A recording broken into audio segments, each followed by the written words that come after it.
हा sir. Okay. तर आपण सुरुवात करूया. मीनवाईल काही पार्टिसिपंट जॉईन होतील आपल्याला. हा. तर नमस्कार सर्व उपस्थित प्रशिक्षणार्थींचं मी रामनीतीच्या वतीने स्वागत करतो.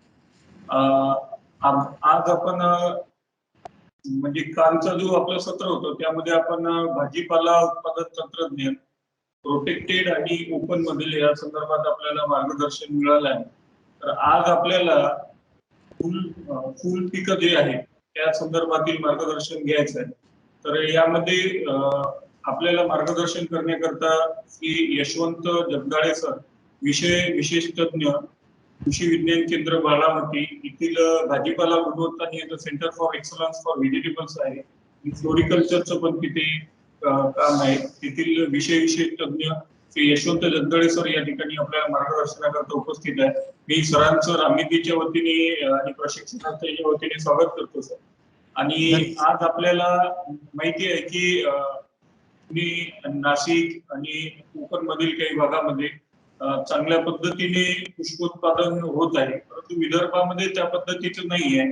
परंतु तरीही काही ठिकाणी स्कॅटर्ड लोकेशन्स मध्ये जर इथं फ्लोरिकल्चर आहे, स्कॅटर्ड याच्यात म्हणतो की काही तालुक्यामध्ये पॉलीहाऊस करून काही शेतकऱ्यांनी जरबेरा उत्पादन घेतलेलं आहे आणि नागपूर किंवा औरंगाबाद अशा मार्केटमध्ये म्हणजे जिथं स्कोप आहे तिथं त्या पद्धतीने चाललंय.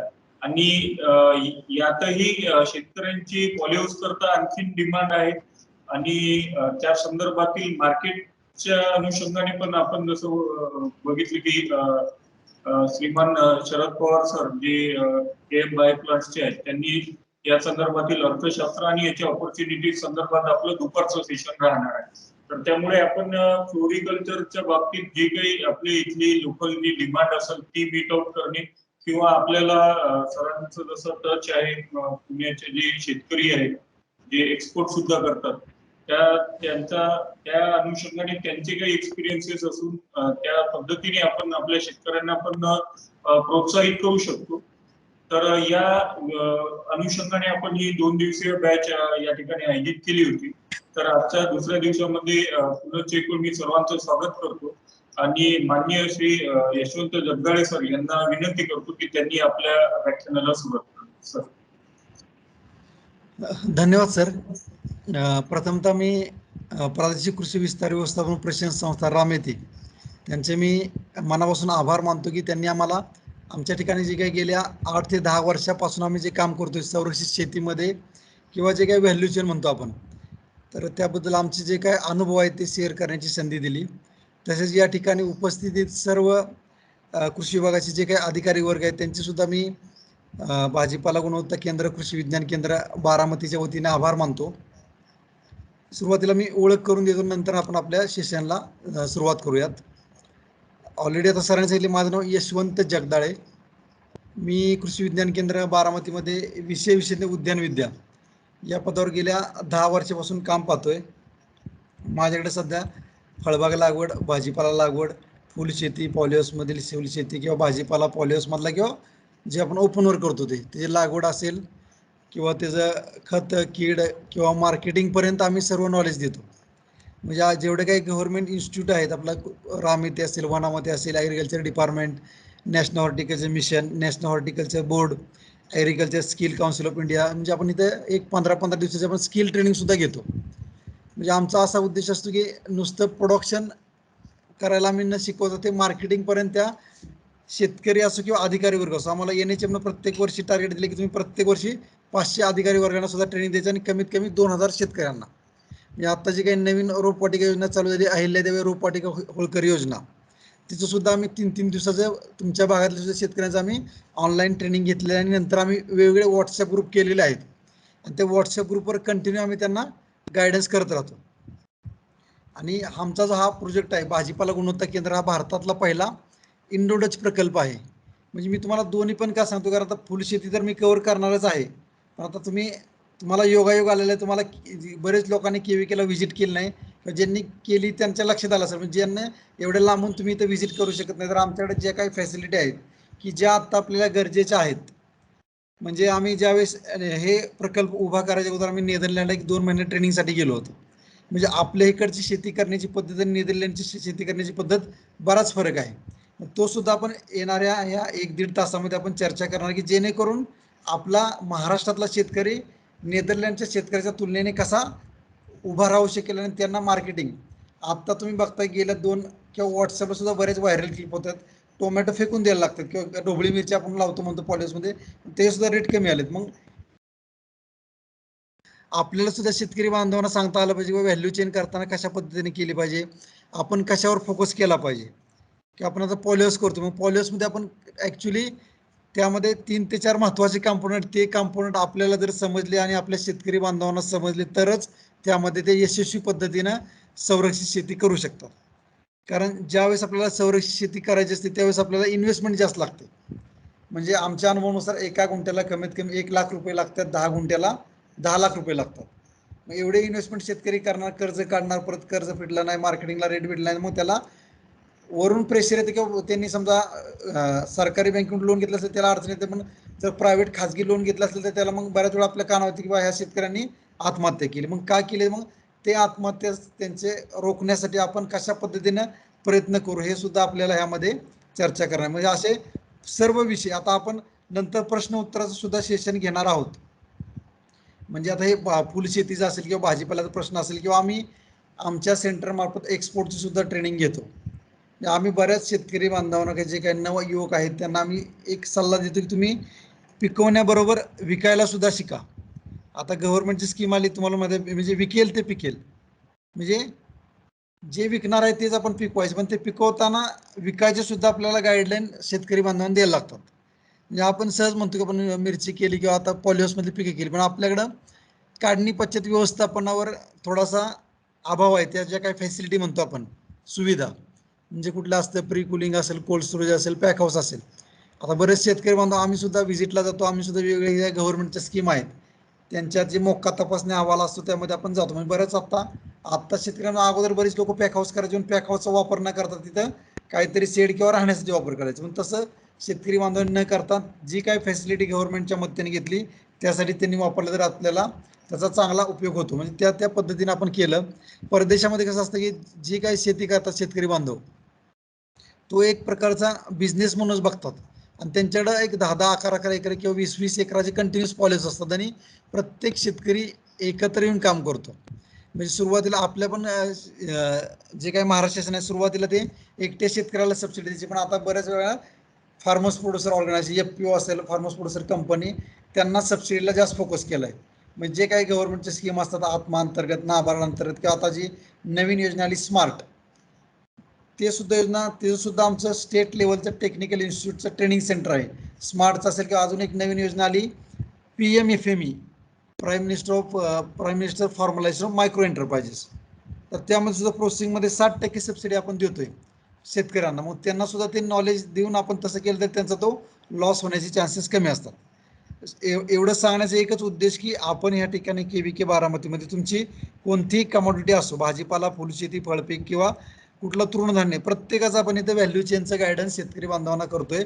आपल्याकडे एक्सपर्ट नसेल तर आपण कृषी विद्यापीठ असेल, खाजगी संस्था आहेत त्यांची सुद्धा एक्सपर्ट बोलून आपण वेगवेगळ्या प्रकारचे ट्रेनिंग इथं कृषी अधिकारी वर्ग असेल किंवा शेतकरी बांधवांना देतोय. तर हे थोडक्यात आमचं कृषी विज्ञान केंद्राची ओळख थोडक्यात मी सांगितली आणि मी जे जे काम पाहतोय त्यानुसार तुम्ही नंतरही माझा नंबर सुद्धा मी या ग्रुपवर शेअर करा, नंतरही तुम्ही प्रश्न या ठिकाणी विचारू शकता. तर सुरुवातीला आपण काय करूयात की आमचं जे भाजीपाला गुणवत्ता केंद्र आहे त्या ठिकाणी ज्या काही फॅसिलिटी आहेत त्या फॅसिलिटी आपल्याला फूल उत्पादन घ्यायला सुद्धा लागतात आणि भाजीपाला उत्पादन घ्यायला सुद्धा लागतात. ते आपण फॅसिलिटी बघू आणि नंतर आपण आपल्या टेक्निकल सेशनकडे जाऊया.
यशवंत सर.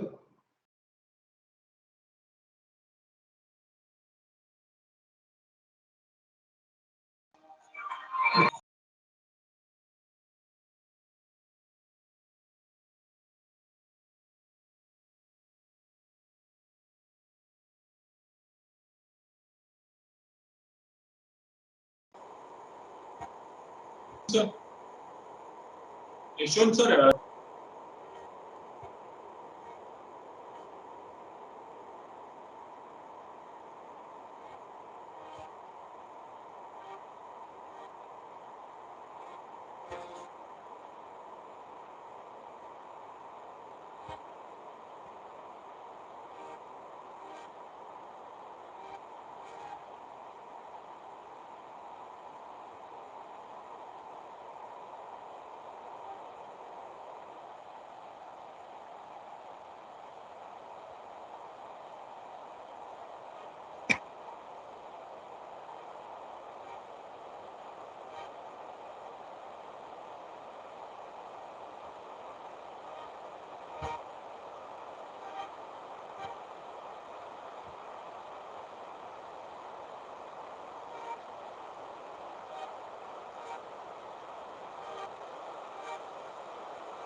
ओके.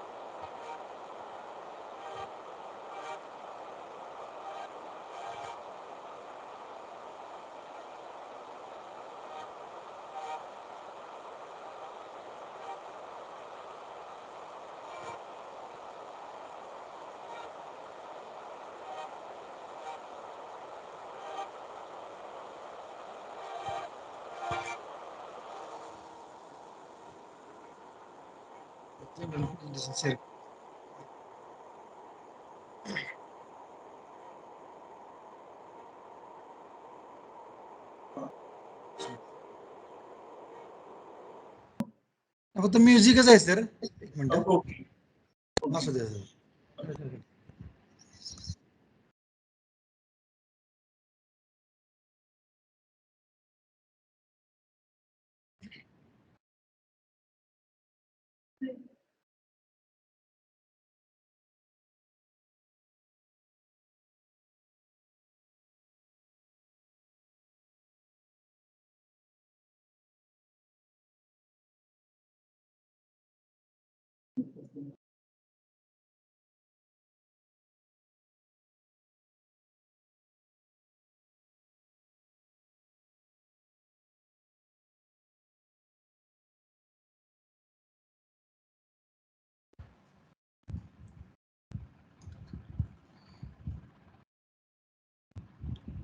पहिलं presentation करायचं. तर आता आपण ज्या काय आमच्या भाजीपाला गुणवत्ता केंद्र KVK बारामतीमध्ये जे काही फॅसिलिटी आहेत त्या आपण थोडक्यामध्ये बघितल्या. एक मिनिट मी आता आपलं प्रेझेंटेशन शेअर करतो नंतर. आवाज येतोय ना माझा सर्वांना? येतो आवाज. तर आता ह्या फॅसिलिटी दाखवण्यामागचा एक उद्देश की जर आपल्याला कमर्शियल शेती करायची असेल की जे आपल्याला पिकवायचे सुद्धा तिथं फॅसिलिटी असतील आणि पिकल्यानंतरच्या काढणी पश्चात व्यवस्थापन म्हणतो की आता आपण बघतो की बऱ्याच वेळा ऐकले की बा प्रत्येक पिकाचं पीक काढल्यानंतर साधारणतः 35 ते 40% नुकसान होतं.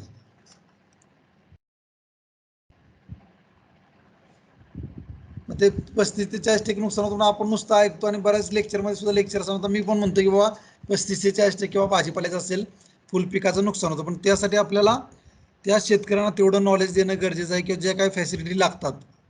आता जर 10 गुंठ्याचं पॉलिहाऊस असेल तर ते आपल्याला एवढ्या facility pack house, pre cooling, cold storage किंवा रेफर व्हॅन ह्या सर्व फॅसिलिटी करणं आपल्याला परवडत नाही. पण जर आपला ग्रुप असेल 10 शेतकऱ्यांचा, फार्मर्स प्रोड्युसर ऑर्गनायझेशन असेल किंवा फार्मर्स प्रोड्युसर कंपनी असेल तर त्या ठिकाणी आपण सगळ्यांनी एकत्र येऊन प्रत्येकाचा थोडा थोडा शेअर घेऊन आपण अशा फॅसिलिटी तयार करू शकतो.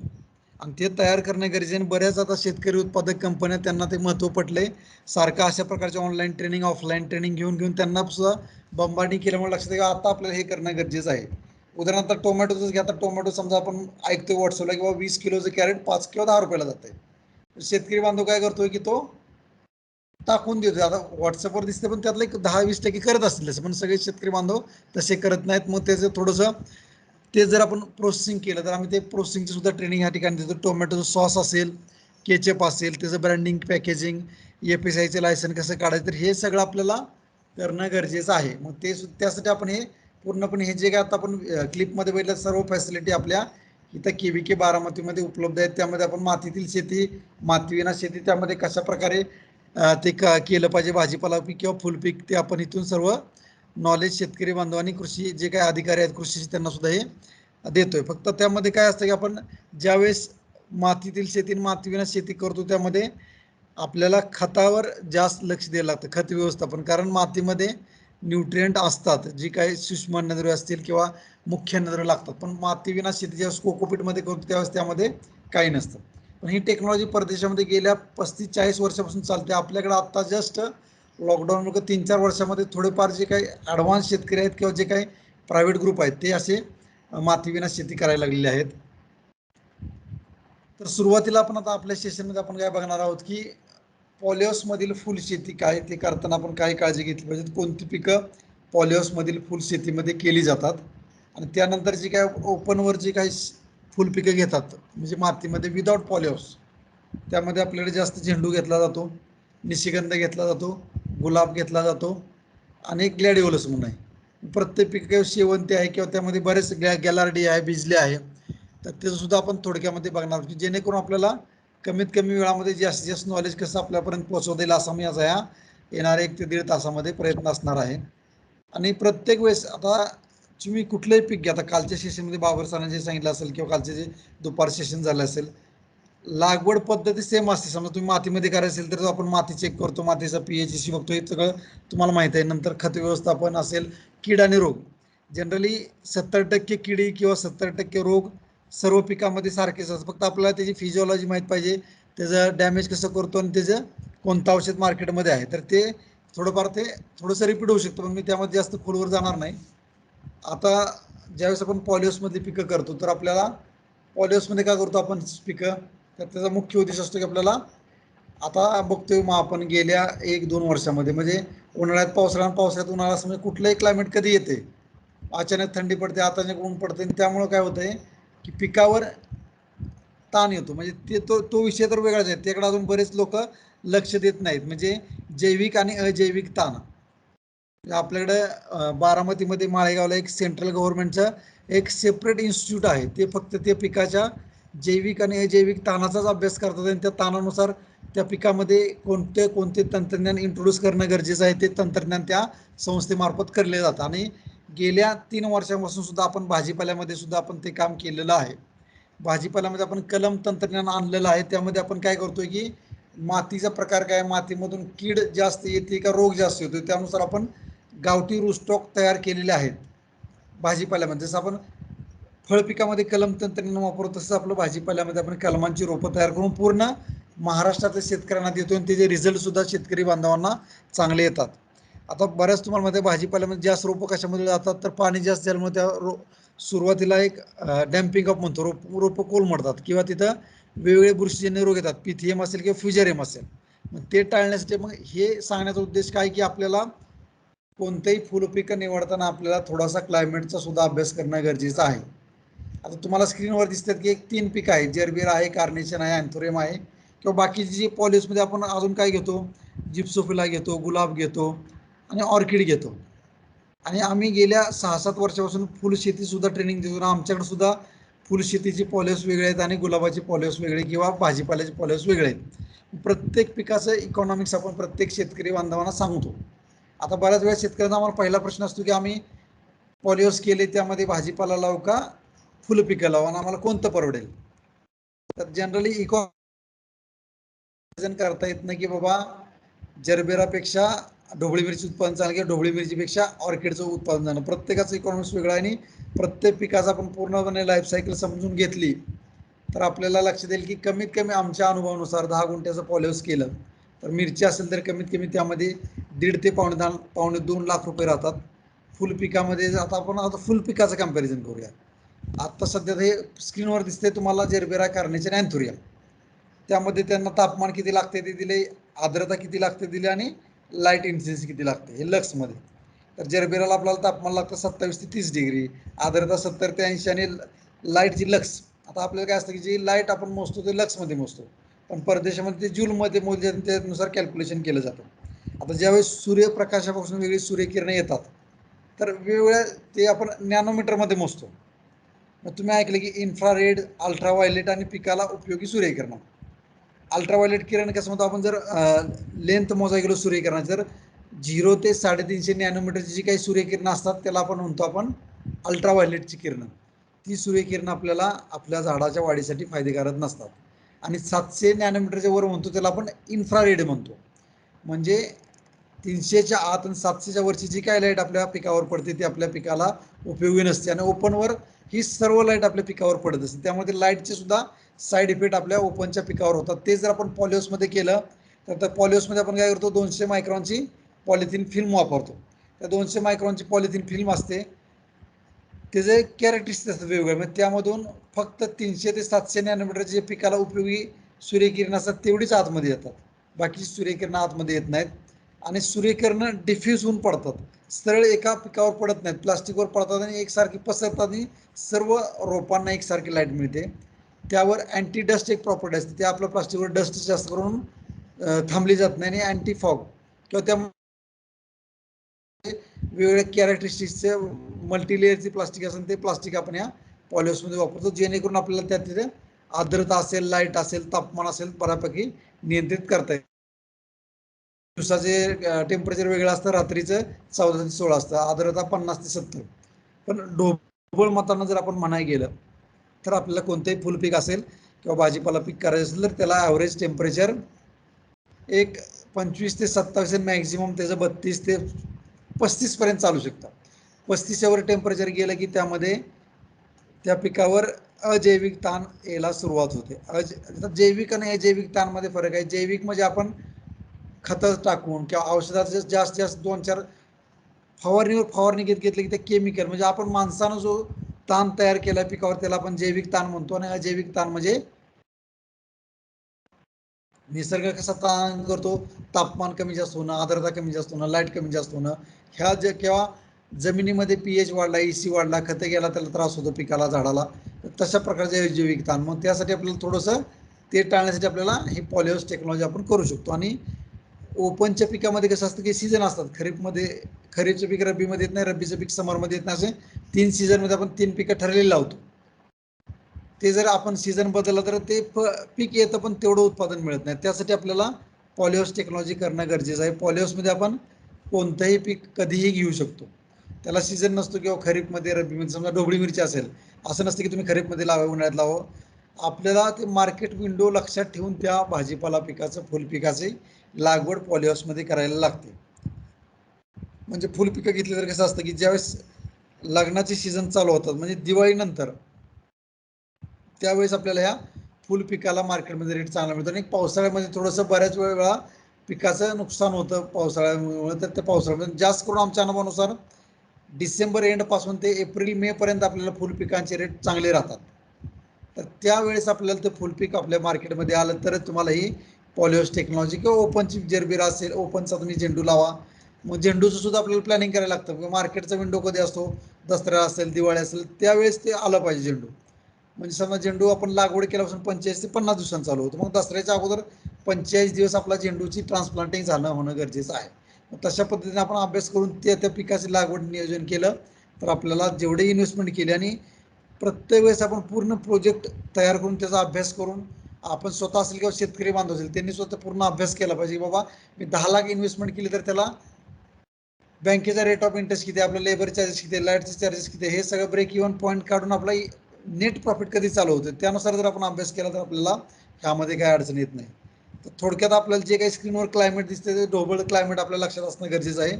क्लायमेट कमी झालं किंवा क्लायमेट वर गेलं म्हणजे टेम्परेचर 27च्या खाली गेलं किंवा 35च्या वर गेलं तर काय होतं पिकावर. जर एखादं पॉलिनेशन असेल, परपरागी भवन असेल तर ते पॉलिनेशन कमी होत नाही. पॉलिनेशन होत नाही, सेटिंग होत नाही कारण त्याचा स्टिग्मा असतो फुलामधला, तर स्टिग्मा ड्राय होतो. पॉलिनेशन होत नाही, फुलकळीला तर फुलकळी गळून पडते किंवा पेटल्स असतात तर फुलाची साईज होत नाही. मग त्यासाठी आपल्याला एवढं टेम्परेचर करणं गरजेचं आहे, पाळणं गरजेचं आहे. टेम्परेचर आपल्याला 2-3 प्रकारचे पॉलिसी आहेत, काल पण झाले असेल पण मी थोडक्यात सांगतो तुम्हाला.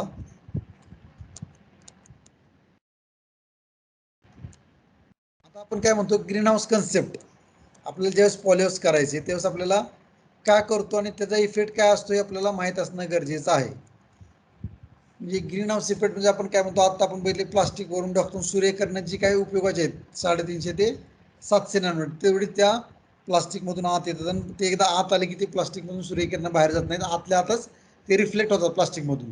त्यामुळे तुम्ही कधी बघा ज्यावेळेस आपण जर बाहेर असेल बाहेरून जर आपण एकदम पॉलिहाऊसमध्ये आत गेलं तर तिथलं टेम्परेचर तुम्हाला थोडंसं 2 ते 3 डिग्रीने वाढले. त्यामुळे मग ते टेम्परेचर कंट्रोल करण्यासाठी सुद्धा आपल्याला वेगवेगळे ऑप्शन आहेत. म्हणजे तुम्ही बऱ्याच ठिकाणी आता पॉलिहाऊसला भेट सुद्धा दिलेली असेल, त्यामध्ये आपण आतमध्ये एक नेट असते म्हणजे गटर 4 मीटरपर्यंत असतं, त्याच्यामध्ये एक ग्रीन नेट असते, व्हाईट नेट असते किंवा आता नवीन ज्या ठिकाणी तुमच्या भागामध्ये विदर्भ मराठवाड्यामध्ये टेम्परेचर जास्त जातं 40 वर जातं, मग त्यावेळेस तुम्ही शेतकरी बांधवांना रिकमेंड करायचं की ग्रीन नेट व्हाईट नेटपेक्षा तुम्ही थर्मल नेट वापरा. थोडंसं कॉस्टिंग जास्त आहे पण थर्मल नेटमुळं कमीत कमी 2 डिग्री टेम्परेचर तुमचं कमी राहतं. म्हणजे उन्हाळ्यामध्ये तुम्हाला त्या टेम्परेचरचा जो काही ताण असतो तो पिकावर येत नाही. किंवा फॉगिंग सिस्टीम लावतो आपण, हाय प्रेशर फॉगिंग सिस्टीम तुमच्या त्या पॉलिहाऊसमध्ये लावणं गरजेचं आहे. तर आमच्यासुद्धा आम्ही पॉलिहाऊसमध्ये फॉगिंग सिस्टीमच्या ट्रायल घेतलेल्या आहेत. आता तुम्ही सुद्धा आत्तासुद्धा किंवा अगोदर सुद्धा बघितलं असेल की आपलं जे फॉगिंग सिस्टीम आहे आता मार्केटमध्ये बऱ्याच इरिगेशन कंपन्या आहेत, नेटाफिम आहे, जेन इरिगेशन आहे किंवा बऱ्याच येतात, फिनोलिक्स आहे. प्रत्येकजण पॉलिहाऊसच्या कन्स्ट्रक्शनमध्ये उतरला आणि त्यांना ते फॉगिंग सिस्टीम इन्स्टॉल करून देतो. तर आता आम्ही नेदरलँडमध्ये जी काही फॉगिंग सिस्टीम बघितली ती 100 बार प्रेशरवर चालते आणि आपली जी इंडियन पद्धतीची फॉगिंग सिस्टीम आहे ती 3.5 ते 4 बार प्रेशरवर चालते, त्याच्यावर चालत नाही. तर आता आमचा असा एक निष्कर्ष आहे आणि राहुरी कृषी विद्यापीठातील लोकांचे तज्ज्ञ सुद्धा असं म्हणणं आलेलं आहे की आपली जी फॉगिंग सिस्टीम आहे कमीत कमी 50 बार प्रेशरवर चालली पाहिजे.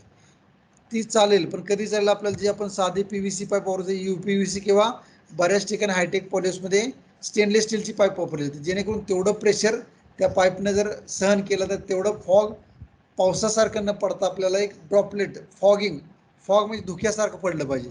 आपल्याकडे धुकं न पडता आपण जर फॉगिंग सिस्टीम खाली खाली उभं राहिलो तर तिथं आपला जे ते थेंब आपल्या हातावर पडतात किंवा त्या पानावर साठले तसं साठलं तर त्या ठिकाणी तिथलं त्या पानामध्ये वेटनेस राहतो आणि वेटनेस राहिले तिथं पावडरी मिळू डावणी मूल्य असे डिसीज येतात. हे टाळण्यासाठी आपल्याला फॉगिंग सिस्टीमवर सुद्धा लक्ष देणं गरजेचं आहे. आणि ग्रीन हाऊसमध्ये काय असतं की आपण प्लास्टिकचं स्ट्रक्चर असतं, साईडला कर्टन असतं 2 मीटर, तिथून बाहेरची थंड हवा आत येते, आतली गरम हवा वरून बाहेर जाते. म्हणजे मेकॅनिझम चालू असतं पॉलिहाऊसमध्ये आतलं क्लायमेट मेंटेन करण्यासाठी. आणि संध्याकाळी आपण काय करतो, संध्याकाळी पूर्णपणे पॉलिहाऊसचे पॉलिथिन बंद करतो आणि दुसऱ्या दिवशी सकाळी 8 वाजता करतो चालू. म्हणजे हे रेग्युलर प्रॅक्टिस सुद्धा आपल्या शेतकरी बांधवांना माहीत असणं गरजेचं आहे. बऱ्याच वेळा शेतकरी बांधव ते कंटाळा करतात की आपण कर्टन कसे बंद करायचे किंवा जाऊ दे आपलं असू दे काय होते बाहेरून काय आतमध्ये इन्सेक्टिव्ह असते, बाहेरची कीड काय आतमध्ये जाणार नाही. पण त्याचा दुसरा उद्देश असतो ज्यावेळेस आपण पूर्णपणे प्लास्टिक पॉलिहाऊस बंद करतो रात्रीचं, रात्री झाड काय करतं ऑक्सिजन रात्री झाड काय करतं, कार्बन डायऑक्साईड बाहेर सोडतं आणि ऑक्सिजन आत घेतं. रात्रीच्या वेळेस झाडाच्या भोवती कार्बन डायऑक्साईडची लेवल जास्त असते, त्यामुळे आपण बऱ्याच वेळा म्हणतो की झाडाखाली आपण झोपत नाही किंवा झोपणं रिकमेंड करत नाही. अशी परिस्थिती तसं झोपायचं असेल तर तिथं आपल्याला थोडंसं गुदमरल्यासारखं होतं, कारण तिथं कार्बन डायऑक्साईड लेवल जास्त असते. मग तसंच पॉलिहाऊसमध्ये जो काही झाडाने रात्री कार्बन डायऑक्साईड सोडला, फुल पीक असेल, भाजीपाला पीक असेल, तर तो झाडाच्या जमीन आणि कार्बन डायऑक्साईडचा वायू काय असतो, हवेपेक्षा जड असल्यामुळे तो जमिनीच्या 2 ते 2.5 फूट थरामध्ये पूर्णपणे पॉलिहाऊसमध्ये पसरतो. आणि सकाळी ज्यावेळेस सूर्यप्रकाश पडतो आपल्या पिकावर, जरबेरा असेल, कार्नेशन असेल, गुलाब असेल, साधारणतः सूर्य 6:30च्या आसपास वर येतो. मग त्यावेळेस झाडाची प्रकाश संश्लेषण क्रिया 3 पटीनं 4 पटीनं फास्ट होते. ते कसं कळतं, आपल्याकडे एक CO2 मीटर पाहिजे. आपल्याकडे कार्बन डायऑक्साईडचं मीटर असेल तर आपण ती कार्बन डायऑक्साईडची लेवल मोजली तर ती लेवल जाते 900 ते 1000 ppm पर्यंत. तीच जर आपण ओपनच्या जे रेग्युलर क्लायमेटमध्ये कार्बन डायऑक्साईडची लेवल मोजली तर ती जाते 300 ppmच्या आसपास. म्हणजे 3 पटीनं कार्बन डायऑक्साईड झाडांना जास्त मिळतो. त्यामुळे तिथं प्रकाश संश्लेषण क्रिया किंवा अन्न तयार करण्याची प्रक्रिया फास्ट होते आणि त्यामुळे झाडाचं उत्पादन वाढतं, झाडाचा दर्जा चांगला असतो. आणि पॉलिहाऊसमध्ये आपण जे काय करतो, खत व्यवस्थापन, पाणी व्यवस्थापन किंवा वातावरण नियंत्रण, सगळं आपण मोजून करतो. ओपनच्या पिकाला असं करत नाही. ओपनमध्ये आपण ढोबळ पद्धतीने खतं, पाणी जे काय असेल ते करतो. त्यामुळं ओपनची टेक्नॉलॉजी आणि ओपनचा पिकांचा दर्जा, उत्पन्न आणि पॉलिहाऊसमधल्या पिकांचा दर्जा आणि उत्पन्न नक्कीच फरक असतो. त्याचं कारण आहे ग्रीनहाऊस इफेक्ट, वातावरण नियंत्रण, खत व्यवस्थापन, कीड व्यवस्थापन आणि ह्या ज्या काही गोष्टी आपण मोजून करतो, त्यामुळे आपल्याला ग्रीनहाऊसमध्ये उत्पादन चांगलं मिळतं आणि ते टेक्नॉलॉजी आपल्याला परवडते. नंतर पुढचा आपला भाग आहे ग्रीनहाऊस करताना आपण रिकमेंड काय करतो. आता तुम्हाला शेतकरी म्हणतात की आम्हाला ओपनवर उत्पादन चांगलं मिळते, तर मग ग्रीनहाऊस करायचं का. तर आता आपण म्हटलं त्यामध्ये आपल्याला वातावरण नियंत्रित करता येतं आणि बंदिस्त एरिया असल्यामुळे आपल्याला कीड आणि रोग आपल्याला नियंत्रित करणं सोपं जातं. कधी कोणाला सोपं जातं, ज्यांना त्या कीड आणि रोगांचं नॉलेज आहे त्यांना ते सोपं जातं. ज्यांना नॉलेज नसेल तर ते एका दिवसामध्ये ती कीड झपाट्याने वाढते. ओपनवरचं क्लायमेट असतं, उघड्यावरचं शेतीचं क्लायमेट थोडंसं मेंटेन असतं, पण पॉलिहाऊसमध्ये कसं असतं की तिथे आर्द्रता असते, बंदिस्त असतं, टेम्परेचर सुद्धा थोडंसं जास्त असतं.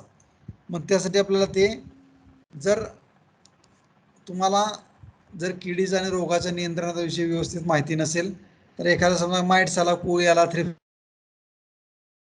आपण 2 दिवस फवारणीच घेतली नाही तर तो थ्रिप्स 10 झाडांचा 2 दिवसामध्ये 50 झाडावर जातो. हे टाळण्यासाठी आपल्याला रेग्युलर ऑब्झर्वेशन आपल्याला करणं गरजेचं आहे. नाहीतर आपण जर मजुरांच्या जीवावर पॉलिहाऊस शेती केली तर आपल्याला ती पॉलिहाऊसची शेती परवडत नाही.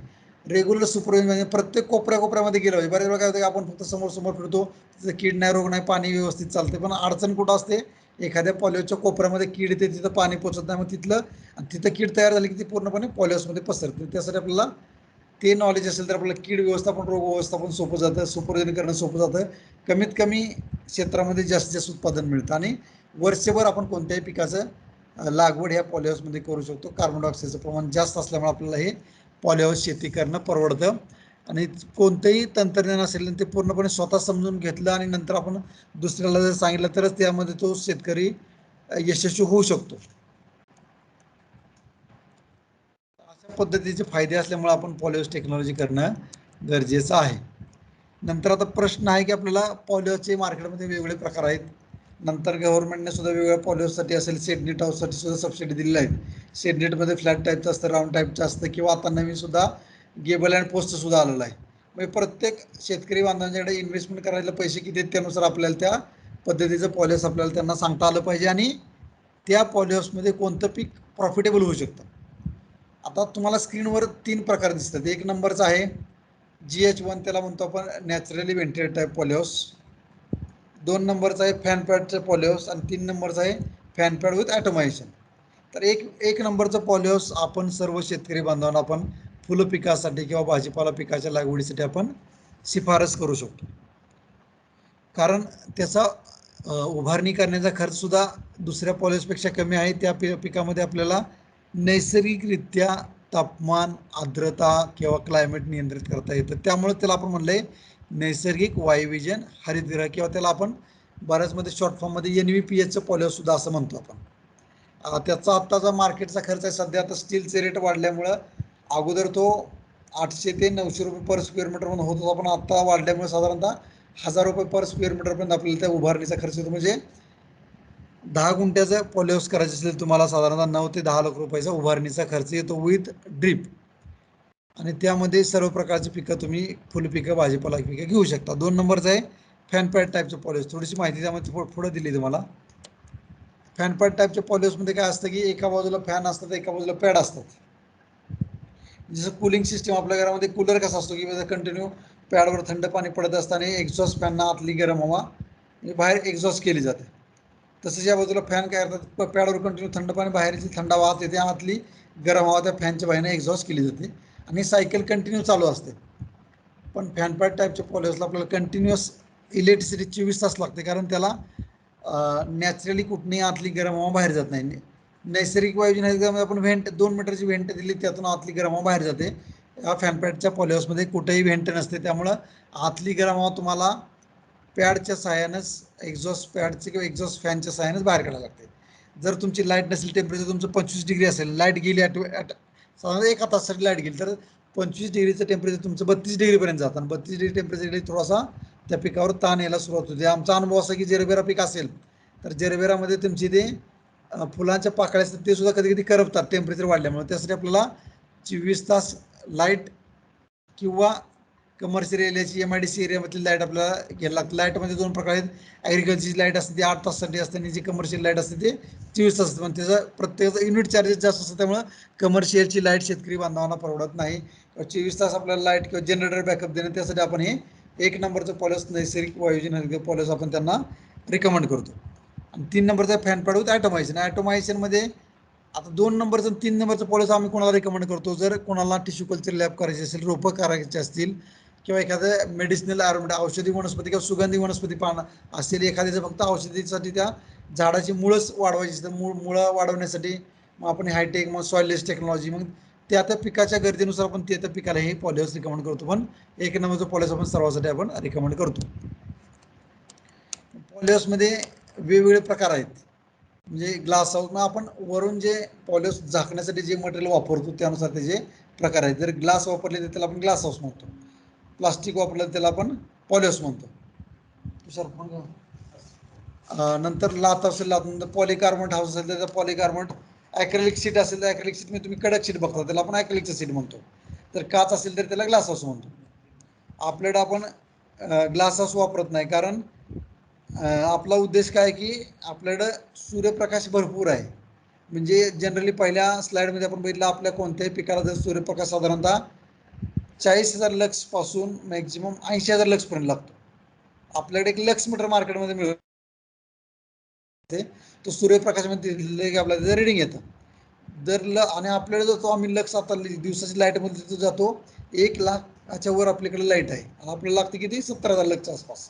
मग आपल्याला प्लास्टिक म्हणून आपल्याला सूर्यप्रकाश आपण अडवतो, जेवढा उपयोग आहे तेवढा सूर्यप्रकाश आत घेतो. आणि परदेशामध्ये काय होतं की परदेशामध्ये जर आपल्याकडे असं 4 महिने उन्हाळा, 4 महिने पावसाळा, 4 महिने हिवाळा असतो, परदेशामध्ये 8 महिने पावसाळ्याचं वातावरण असतं. म्हणजे 8 महिने पाऊस पडत नाही, 5-6 महिने पाऊस पडतो, पण इतर 3 महिने फक्त धुक्यासारखं किंवा क्लाउडी वातावरण, ढगाळ वातावरण असतं, तिथं सूर्य बघायला भेटत नाही.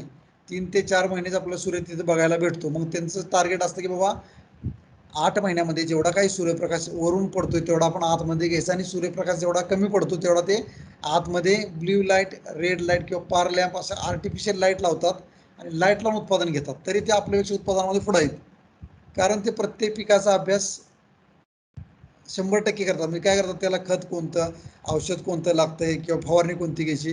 आणि तिकडे रासायनिक औषधं वापरली जात नाही, जैविक खत आणि जैविक औषधाचा वापर जास्त केला जातो. पेस्ट किंवा बायो कंट्रोल एजंट तिकडे भरपूर असतात. किडीसाठी वेगळ्या किडीला किडी खाणाऱ्या किडी त्या वापरतात. लेडी बर्ड बिटल असेल ते तसे प्रकारचे त्यांच्याकडे लॅब आहेत आणि ते वापर करतात. आणि त्यांचं एक म्हणणं असं आहे की जर कोणताही शेतकरी बांधव असेल त्या शेतकरी बांधवाला त्या झाडाशी जर बोलता आलं तरच ते पिकाचं उत्पादन सक्सेसफुली घेऊ शकतो.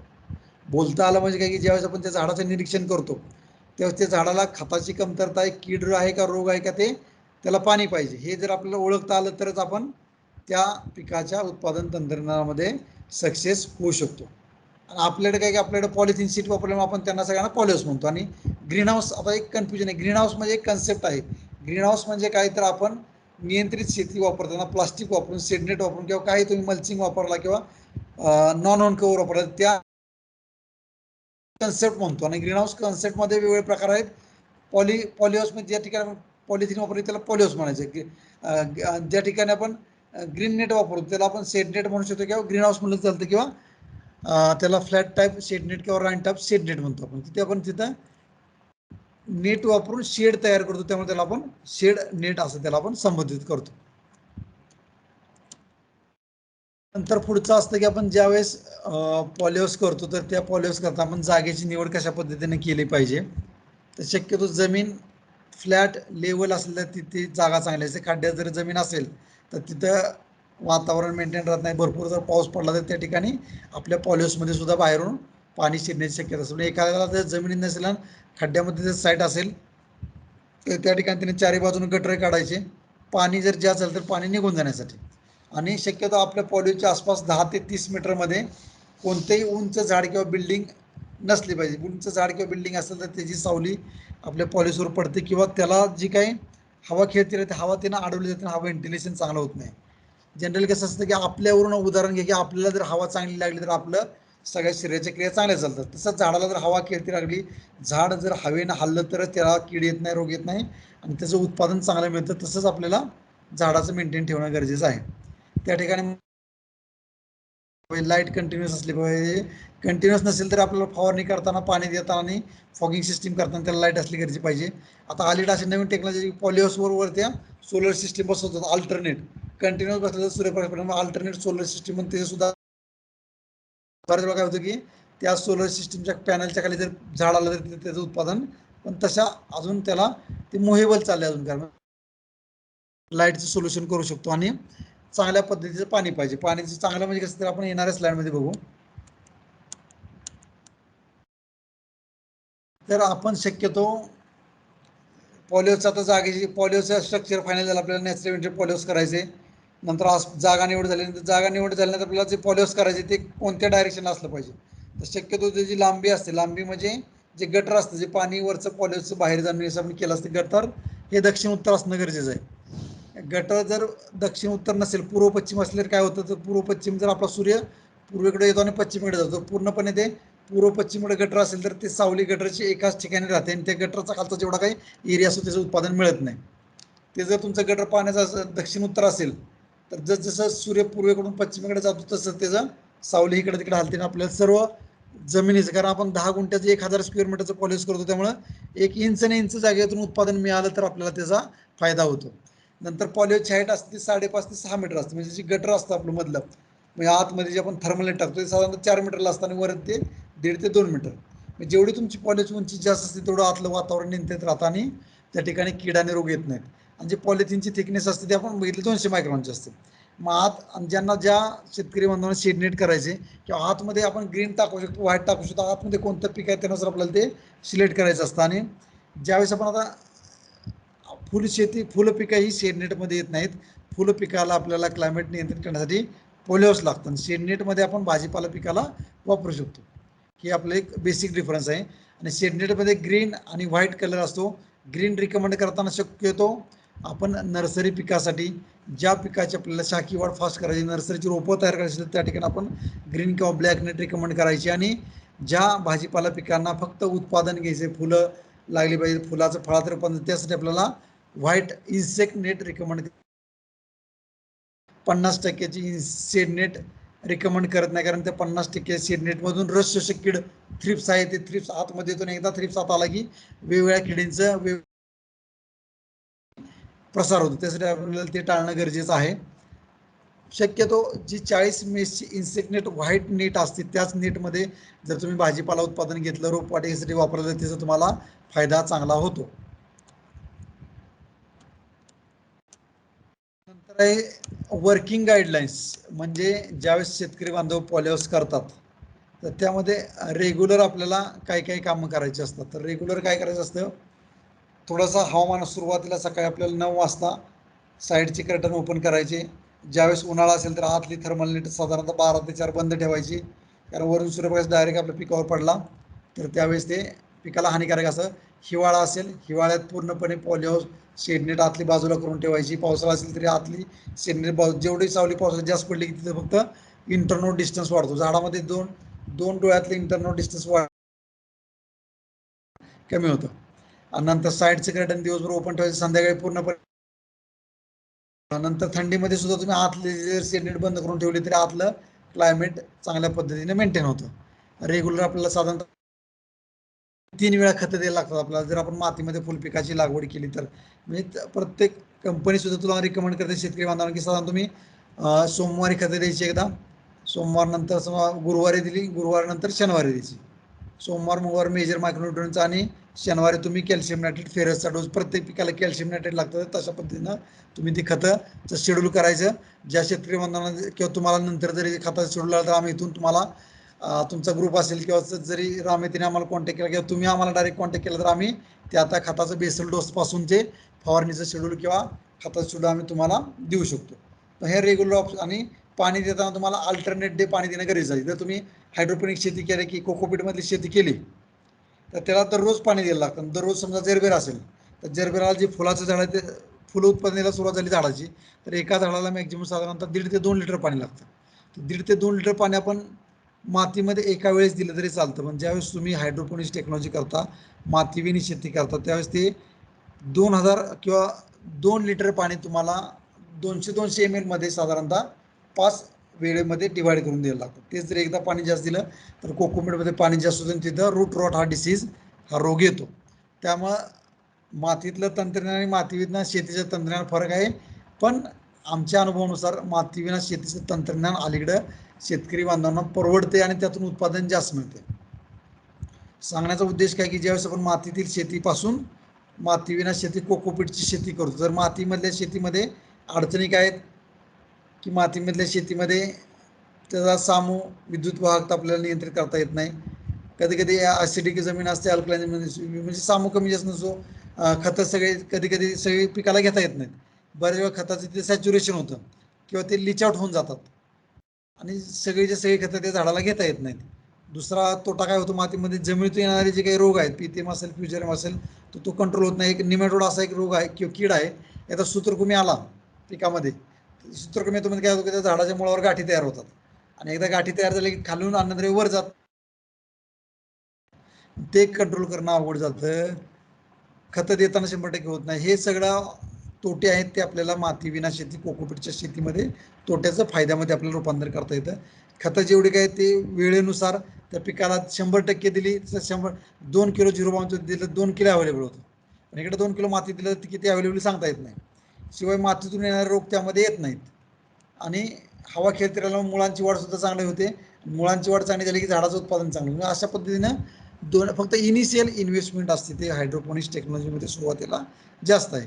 आता आमचा प्रयत्न चालला की NHMच्या अंतर्गत शेतकरी बांधवांना हायड्रोपोनिक्स टेक्नॉलॉजीसाठी आत्ता स्ट्रक्चरला सबसिडी मिळते पॉलिओच्या, पण आतमध्ये जे काही स्ट्रक्चर करतात हायड्रोपोनिक्स फ्रेम स्ट्रक्चर असेल किंवा आता आपण बघितले टॉवर सिस्टम आपल्या व्हिडिओमध्ये, तर त्यासाठी सबसिडी नाही. पण आता आम्ही MIDSला प्रपोजल दिलेला आहे किंवा हायड्रोपोनिक्स टेक्नॉलॉजी काही सिटीमधले जे लोक आहेत तेव्हा टेरेसवर करतात, व्हर्टिकल फार्मिंग करतात, मग त्यांना सुद्धा सबसिडी दिली तर प्रत्येकाला स्वतःचा भाजीपाला स्वतः करता येईल. ऑर्गॅनिक फार्मिंग असेल किंवा विषमुक्त भाजीपाला असेल तर त्या टेक्नॉलॉजीवर सुद्धा आम्ही आता येणाऱ्या 2 वर्षापासून फोकस करतोय आणि त्या टेक्नॉलॉजी आम्ही पॅकेज ऑफ प्रॅक्टिस आमचं फायनल करायचं काम चाललेलं आहे. मग अशा पद्धतीने रेग्युलर ऑब्झर्वेशन टेक्नॉलॉजीनुसार थोडंसं ते आपलं बदलतं.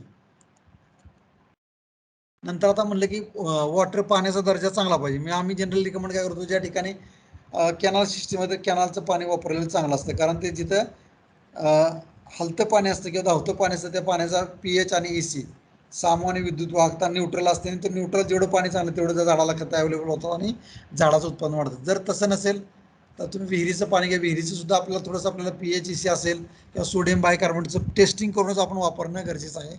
नसेल तर बोरचं आता तुमच्याकडे विहीर नाही कॅनल नाही, शेवटी आता पॉलिओस करायचं फुलपीक करायचे, मग ते आपण बोरचं सुद्धा ॲक्सेप्ट करतो. पण कधी ॲक्सेप्ट करतो बोरचं पाणी, हे जे काही पॅरामीटर दिले आहेत pH EC alkalinity sodium absorption ratio nitrate किती पोटॅशियम किती हे सगळं, पण मेजर आपल्याला 2 किंवा 3 पॅरामीटर पाण्याचे महत्त्वाचे आहेत, त्याचा pH त्याचा EC आणि सोडियम बायकार्बोनेटचं प्रमाण. मग हे समजा pH जनरल कसं असतो 5 म्हणजे 5.5 ते मॅक्झिमम 7पर्यंत. विद्युत वाहकता 0.6 जर मातीमध्ये असेल तर 0.1च्या आत असेल. ज्यावेळेस तुम्ही मातीविना शेती करता कोकोपीटमध्ये 0.6च्या आतच असणं गरजेचं आहे. त्याचा EC मग आता मार्केटमध्ये भरपूर ऑप्शन आहे, तुम्ही सॉफ्टनर सुद्धा बसवू शकता किंवा ज्या शेतकरी बांधवांचं पाणी खूपच खराब आहे पण आर ओ सिस्टीम सुद्धा रिकमेंड करू शकतो. आमच्या बारामती भागामध्ये 1-2 शेतकऱ्यांनी आर ओ सिस्टीम भरून पॉलिहाऊस केले, पण सुरुवातीला आणायचं मग प्रत्येक दिवशी साधारणतः 10 गुंठ्याचं पॉलिहाऊस असेल जरबेर असेल तर साधारणतः एका वेळेस पाणी दिला 10 गुंठ्याला तुम्हाला 2 ते 2.5 लिटर पाणी लागतं.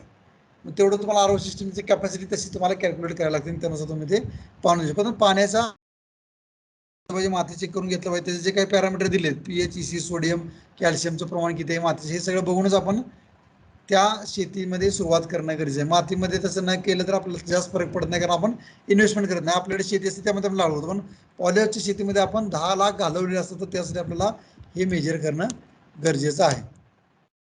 फ्रेश पाणी वापरलं, फ्रेश नसेल साधारणतः 2 ते 3 दिवसाचं स्टोअर केलेलं पाणी असलं पाहिजे. बऱ्याच शेतकरी बांधवांकडे शेततळे असतात, मग शेततळ्यामध्ये साधारणतः 1 ते 1.5 महिन्यानंतर आपण फ्रेश पाणी आपण त्यामध्ये ॲड करत पाहिजे. जर कंटिन्यू संत पाणी असेल तर त्याचे क्षार त्या पाण्यामध्ये सॅच्युरेट होतात आणि त्या पाण्याचा ईसी वाढतो. मग हे आपल्याला काळजी घेणं गरजेचं आहे. मग आता माध्यमावर आपल्याकडे माती आहे, माती जर मातीमध्ये फुल पिकाची लागवड करायची असेल तर माती पोरस असली पाहिजे. जर शार्पड माती असेल त्यामध्ये आपण फुल पिका घेऊ शकत नाही. चिकन माती असेल, क्ले सॉईल असेल त्यामध्ये सुद्धा आपल्याला, ब्लॅक सॉईलमध्ये सुद्धा आपल्याला उत्पादन घेता येतं, पण तेवढ्या पद्धतीचं उत्पादन मिळत नाही कारण पाण्याचा निचरा होत नाही. शक्यतो माती निवडताना, माती शिफारस करताना त्याचं पीएच न्यूट्रल पाहिजे, ईसी न्यूट्रल पाहिजे, चुन्याचं प्रमाण, कॅल्शियम नायट्रेटचं प्रमाण 6% असलं पाहिजे, पाण्याचा निचरा झाला पाहिजे. अशा पद्धतीच्या मातीमध्ये तुम्ही कोणत्या पिकाचं फुल पिकं घेणं तुम्हाला सोपं जातं. आता मातीमध्ये सुद्धा तसे आपल्याला ते मातीचा पीएच किती आहे, न्यूट्रल पाहिजे 6 ते 7.5, विद्युत वाहकता 1 पाहिजे, ऑर्गॅनिक कार्बन 7 ते 9 किंवा 2 पर्यंत पाहिजे, चुन्याचं प्रमाण 5%च्या आत पाहिजे. बाकीचे जे पॅरामीटर आहेत ते पॅरामीटर आपण खतातून मॅनेज करू शकतो, पण major pH, EC, organic carbon आणि कॅल्शियम नायट्रेट आपल्याला कंट्रोल करणं थोडंसं अवघड जातं. त्यामुळे ते पॅरामीटर जर त्या रेंजमध्ये असले तर ते माती आपल्याला चांगले असते. बऱ्याच वेळा आम्ही पॉलिहाऊसची जी शेतकरी करतात त्यांना आम्ही लाल माती रिकमेंड करतो, कारण लाल मातीचं पीएच, ईसी आणि चुन्याचं प्रमाण कमी असतं. पण सुरुवातीला लाल माती रिकमेंड केली तर साधारण 10 गुंठ्याचं पॉलिहाऊस असेल तर 10 गुंठ्यामध्ये लाल माती तुम्हाला 100 लागते, आणि मातीचा रेट तर तुम्ही बघितला साधारण 2 ते 2.5 हजार रुपये प्रति बरास माती, म्हणजे तुम्हाला 10 गुंठ्याला 2 ते 2.5 लाखाची माती लागते. मग हे जर घरची माती चांगली असेल तर त्या मातीमध्ये तुम्ही त्या पिकाचं उत्पादन घेऊ शकता. नंतर आता मातीमध्ये आता मी सांगितलं पीएच त्याचा न्यूट्रल पाहिजे, पण पीएच न्यूट्रल नसेल तर ॲसिडिक पीएच असेल किंवा त्याला म्हणतो आपण 5.5 आपण आम्लधर्मी माती, त्यामध्ये तुम्ही डोलोमाइट टाकून किंवा पोटॅशियम हायड्रोक्साईड टाकून त्याचा मातीचा पीएच वाढवू शकता. किंवा अल्कलाईन फर्टिलायझर म्हणजे स्ट्रेट फर्टिलायझर, जे आता आपण वॉटर सोल्युबल फर्टिलायझर असतात ना, समजा 0-32, 13-0-45 किंवा 18-18, 12-32-16 असं जी काही वॉटर सोल्युबल खत आहे त्यांचं पीएच म्हणजे 5च्यात असतो, मग ती खतं त्याला वापरायची नाही. खतं तुम्ही स्ट्रेट फर्टिलायझर पीएच जास्त असतो, मग अल्कलाईन खतं वापरली की ऑटोमॅटिक थोडासा पीएच वाढतो. मग अशा पद्धतीने खतं वापरून सुद्धा तुम्ही थोडासा पीएच मेंटेन करू शकता. किंवा ज्या मातीचा पीएच 7च्या वर आहे त्याला आपण अल्कधर्मी माती म्हणतो, म्हणजे अल्कलाईन सॉइल म्हणतो. मग त्यामुळे तुम्ही कॅल्शियम कार्बोनेट, अमोनियम नायट्रेट किंवा फेरस सल्फेट असं वेगवेगळे खतं अमेंडमेंट करून त्या जमिनीचा पीएच कमी करू शकता. किंवा ज्या आता ही जमीन आहे ज्यात 7 पीएच वर गेलाय, मग तुम्ही ॲसिडिक फर्टिलायझर वापरायची. ज्या खताचा पीएच 5च्या आता जी काही वॉटर सोल्युबल खत आहे त्यांचा पीएच कमी असतो, ती खतं यासाठी तुम्ही वापरू शकता. पद्धतीने माती खताचा अभ्यास करून पीएच किती, ईसी किती, मग त्यानुसार तुम्ही त्यामध्ये त्या फुलपिकाची लागवड करू शकता. पॉलिहाऊसमध्ये आपण काय करतो, त्यामध्ये आपण लाल माती टाकतो. शक्यतो आपल्याकडे वाळू टाकायची गरज नसते, आपल्याकडे FYM पूर्णपणे पोचलेलं शेणखत किंवा तुम्ही गांडूळ खत त्या टाकू शकता, आणि भाताचे तूस. म्हणजे ढोबळ मातानं तुम्ही जर 10 गुंठ्याचं पॉलिहाऊस घेतलं, 1000 स्क्वेअर मीटरचं पॉलिहाऊस घेतलं तर तुम्हाला लाल माती 100 लागते. वाळू टाकायची गरज नाही. वाळू जर तुमच्याकडे माती प्युअर लाल माती, कोकणातली लाल माती असेल तर त्या पूर्णपणे घट्ट राहते. ते मग थोडंसं मातीचं एरिएशन, हवा खेळत राहण्यासाठी ते थोडेसे आपण वाळू टाकू शकते. वाळू पण किती, एखादा 1 ब्रास भरपूर झाली. पूर्णपणे कुजलेले शेणखत साधारणतः तुम्हाला 15 ते 20 ब्रास टाकायला लागतं, आणि भाताचे तूस असतात ते साधारणतः आपण 1 ते 1.5 टन 10 गुंठ्यासाठी टाकू शकतो. भाताची तूस कशासाठी, जर हवा खेळत राहण्यासाठी, बेड कॉम्पॅक्ट जो बेड होतो एकदम घट्ट न होण्यासाठी, पूर्णपणे हवा लूज थोडासा बेड राहिला तर त्या मुळांची वाढ रोपांची चांगली होईल. मग अशा पद्धतीचं कॉम्बिनेशन करायचं. नंतर कल्टिवेटर मारून नंतर त्याचं फ्युमिगेशन करायचं. फ्युमिगेशन करताना हे आता तुम्हाला दिलेली बेड मटेरियल अँथुरियम जर तुम्हाला लावायचं असेल, अँथुरियम तुम्हाला किंवा ऑर्किड लावायचं असेल तर ते आपण नारळाच्या शेंड्यामध्ये लावतो. मग साधारणतः 20,000 शेंड्या तुम्हाला 5 गुंठ्यासाठी लागतात. जर तुम्हाला अँथोरियमचे बदामासारखं फुल असतं त्याला नंतर प्लास्टिकचं मायक्रॉन त्यांनी दिले 10 गुंठ्यासाठी प्रमाण किती आहे 200 मायक्रॉनचं. नंतर तुम्हाला वुडन काटे लागतात सपोर्ट करण्यासाठी PVC पाईप जे ह्या पुढच्या स्ट्रक्चरमध्ये दिसेल तुम्हाला सगळे. हे आता तुम्हाला मी आता काय सांगितलं, जर तुम्हाला 10 गुंठ्याचं पॉलिहाऊस करायचं सुरुवातीला आपण 10 गुंठ्याचं स्ट्रक्चर तयार झालं, फाउंडेशन झालं की वरची पॉलिथिन फिट करायच्या अगोदर सुरुवातीला तुम्ही 100 ब्रास मातीचा थर तुमच्या 10 गुंठ्याच्या पॉलिहाऊसवर टाकायचा. पहिला तर माती, दुसरा FYM, तिसरे सँड आपल्याकडे गरज नाही, आपल्याकडे भाताचे तूस. नंतर तुम्ही रोटावेटर फिरून हे सगळं होमिनाइज मिक्सचर करायचं आणि मिक्सचर तयार केल्यानंतर त्याला थोडंसं पाणी द्यायचं वापसा कंडिशन. पाणी दिल्यानंतर मग तुम्हाला फ्युमिगेशन करायचं, मातीचं निर्जंतुकीकरण करायचं. निर्जंतुकीकरण तुम्हाला फॉर्मेलिन, फॉर्मॅलिन किंवा आता अलीकडेच हायड्रोजन पेरॉक्साईड सिल्वर आलेलं आहे. मग हे वेगवेगळे केमिकल वापरायचं त्याचं प्रमाण दिलं आहे. साधारणतः फॉर्मेलिन जर तुम्ही वापरणार असेल तर ते 7.5 ते 10 लिटर 100 स्क्वेअर मीटरसाठी तुम्ही ते वापरू शकता. आता फॉर्मेलिनचं काय की आपल्याला ते औषधाची फवारणी जमिनीवर केली की ते वाफ तयार होते. ती वाफ जर आपण त्या लेबरने नाकात दिली तर त्याला ते विषबाधा होऊ शकते. त्यासाठी आपल्याला मास्क घालून फॉर्मेलिनची फवारणी करायची, हँड ग्लोव्ज घालून. आणि फवारणी केली की लगेचच पुढं फवारणी मागून प्लास्टिकचा कवर आपल्याला झाकायला लागतो. तुम्हाला चित्रामध्ये दिसतोय प्लास्टिकचा कवर कशासाठी झाकायचा, कारण जर कवर नाही झाकले ते वाफ वर जाते, फ्युम्स वर जातात. कवर झाकला तर फ्युम्स जमिनीमध्ये 2.5 ते 3 फूट खोल जातात आणि जमिनीमध्ये जे काही किडीचे औषध आहेत, रोगाचे औषध आहेत ते पूर्णपणे त्यांचा बंदोबस्त केला जातो आणि आपली जमीन निर्जंतुक होते आणि नंतर आपण त्यामध्ये लागवड करतो. आता फॉर्मेलिनची ट्रीटमेंट थोडीशी किचकट लेबर लागतात, फवारणी करायची वरून ह्या जी ऑप्शन नवीन आला आहे हायड्रोजन पेरॉक्साईड प्लस सिल्वर किंवा नॅनो सिल्वर. तर ती सिल्वरचं तुम्ही हायड्रोजन पेरॉक्साईड बेड तयार झाल्यानंतर तुम्ही झारीनं बेडवर मारायचं. मारल्यानंतर थोडंसं एक दिवस थांबायचं. नंतर दुसरी थोडंसं हलकंसं झारीनं पाणी द्यायचं, थोडंसं लीच आउट होऊन द्यायचं. नंतर तुम्ही लागवड करायची. म्हणजे याला झाकायची गरज नाही, काय नाही, कमी खर्चामध्ये हायड्रोजन पेरॉक्साईडची ट्रीटमेंट होते. मग अशा पद्धतीने करायची, नंतर तुम्ही लागवड करायची. तर तुम्ही त्या 10 गुंठ्याच्या पॉलिसमध्ये 1 किलो म्हणजे 1 टनापर्यंत निंबोळी पेंट टाकू शकता. निंबोळी पेंट कशासाठी टाकायची, कारण सूत्रकृमी किंवा जमिनीमध्ये जे काही किडे आहेत त्या निंबोळी पेंटमुळे थोडासा त्यांचा बंदोबस्त चांगल्या पद्धतीने केला जातो. ऑर्गॅनिकमध्ये निंबोळी पेंट आणि केमिकलमध्ये तुम्ही फेरोडॉनचे ग्रॅन्युल किंवा कार्बोफ्युरॉन तुम्ही त्या जमिनीमध्ये टाकू शकता. आता हे झालं सगळं तुमचं. हे जे आतापर्यंत जे बघितलं तुम्ही भाजीपाला पीक करायचे किंवा फुल पिकापर्यंत हे प्रोसेस सेम आहे. पण नंतर आता आपल्याला फुल पिकाचं करायचं, त्यामुळे फुल पिकामध्ये तुम्हाला आता समजा जरबेरा लावायचा. आमच्या अनुभवानुसार सुरुवातीला बरेच शेतकरी म्हणजे 10 शेतकऱ्याचं उदाहरण घेतलं तर 10 पैकी 9 शेतकरी सुरुवातीला जरबेरा लावतात आणि नंतर जरबेराचं पूर्णपणे माहिती घेतल्यानंतर ते कार्नेशनकडे जातात किंवा गुलाबाकडे जातात किंवा अँथोरियमकडे जातात किंवा ऑर्किडकडे वळतात. पण हे जरबेरा पीक सुरुवातीला सोपं आहे. ह्यात कसं असतं, सुरुवातीला आपलं असे गादी वाफे आपण तयार करतो. गादी वाफ्याचा बेस आपण 70 सेंटीमीटर ठेवतो, त्याची उंची साधारणतः 1.5 फूट आणि वरचा जो टॉप असतो तो 2 फुटाचा असतो आणि मध्ये 2 गादी वाफ्यामध्ये आपल्याला फुलं काढायला, औषध फवारणी करायला आपल्याला 1 ते 1.5 फुटाचं आपण अंतर ठेवणं गरजेचं आहे. आपण शिफारस करतो 1.5 फुटाची, पण बेड कमी बसतात म्हणून शेतकरी बांधव 1 फुटच ठेवतात. अशा पद्धतीने तुम्ही 2 सुरुवातीला दिसेल असं आपण 2 रो मध्ये जरबेराचं प्लांटेशन करू शकतो. 30 बाय 30 सेंटीमीटर 1 बाय 1 फुटावर 10 गुंठ्यामध्ये साधारण तुम्हाला 6,500 रुपये जरबेराची बसतात. सुरुवातीला तुम्ही रोप लावायचे साधारणतः 2 ते 2.5 महिने आपल्याला रोपाचं डिसबडिंग करणं गरजेचं. सुरुवातीला जी कळी येते, कारण एकदा जरबेराचं पीक लावलं की कमीत कमी 3 वर्षांनी जास्तीत जास्त 5 वर्ष उत्पादन देतो आणि एका झाडापासून एका रोपापासून वर्षाला आपल्याला कमीत कमी 40 आणि जास्तीत जास्त 55 फुलं मिळतात. तुमचं मॅनेजमेंट कसं आहे त्यानुसार ते उत्पादन राहतं. त्यामुळे सुरुवातीला एका रोपावर कमीत कमी 20 पानं जोपर्यंत येत नाही तोपर्यंत आपण जरबेराचं उत्पादन घेत नाही. 20 पानं आल्यानंतर 20 पानं येऊन आपण ते कळी खोडायची. बऱ्याच वेळेस शेतकरी बांधवांना गडबड झालेली असते, एक 4 किंवा 5 पानं आली कळी यायला सुरुवात होतीच उत्पादन घेतात. एकदा ज्याचं अन्नद्रव्य जर फुलावर जास्त गेलं तर खाली त्यांचा झाडाची वाढ चांगली होत नाही, पानं तयार येत नाही. मग पुढं त्याचं 5 वर्ष चालणारं रोप ते 3 वर्षामध्ये संपतं. त्यासाठी सुरुवातीला गडबड करायची. जसं आपण डाळिंब म्हणतो की बहार 1.5 वर्षानंतरच घेतला पाहिजे किंवा 2 वर्षांनी घेतला पाहिजे. कधी कधी शेतकरी लवकर बहार घेतात, त्यामुळे मग ते पुढे ती बाग लवकर टिकत नाही किंवा तेलाला किंवा मरला बळी पडते. असं तर ह्या फुलपिकामध्ये सुद्धा आपल्याला जरबेराला तेवढी काळजी घ्यायला लागते. आणि एकदा उत्पन्न आलं की कंटिन्युअस 3 वर्ष 4 वर्ष उत्पादन देतं. फक्त आपल्याला ह्याला थोडीशी रेस्ट पिरियड सुद्धा रेस्ट द्यायला लागते आपल्याला. कधी ज्यावेळेस फुलाला मार्केटमध्ये रेट नसतो. जरबेराचं कसं असतं की आता जो पावसाचा सीझन घेतला ज्यावेळेस कुठलंच फंक्शन नसतं मग त्यावेळेस त्याला रेट मिळत नाही. म्हणजे ॲव्हरेज रेट जर आपण बघितला तर ॲव्हरेज रेट 2 रुपये 20 ते 2.5 रुपये असतो एका फुलाचा. कमीत कमी 20 पैशाला सुद्धा फुल जातं आणि जास्तीत जास्त 7 रुपयाला एक फुल जातं सीझननुसार, पण ॲव्हरेज तुम्हाला 2.5 रुपये.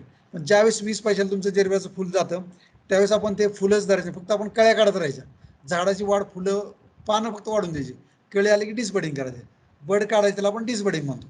तिथं रेस्ट पिरियड दिला की आपल्याला तोटा होत नाही, झाडाची ग्रोथ सुद्धा चांगली होते. नंतर रेट वाढायला सुरू होते आपलं ते कळीचं उत्पादन घ्यायचं. आणि कळी लागल्यापासून त्याचं फुलात रूपांतर व्हायला कमीत कमी त्याला 25 ते 35 दिवस लागतात.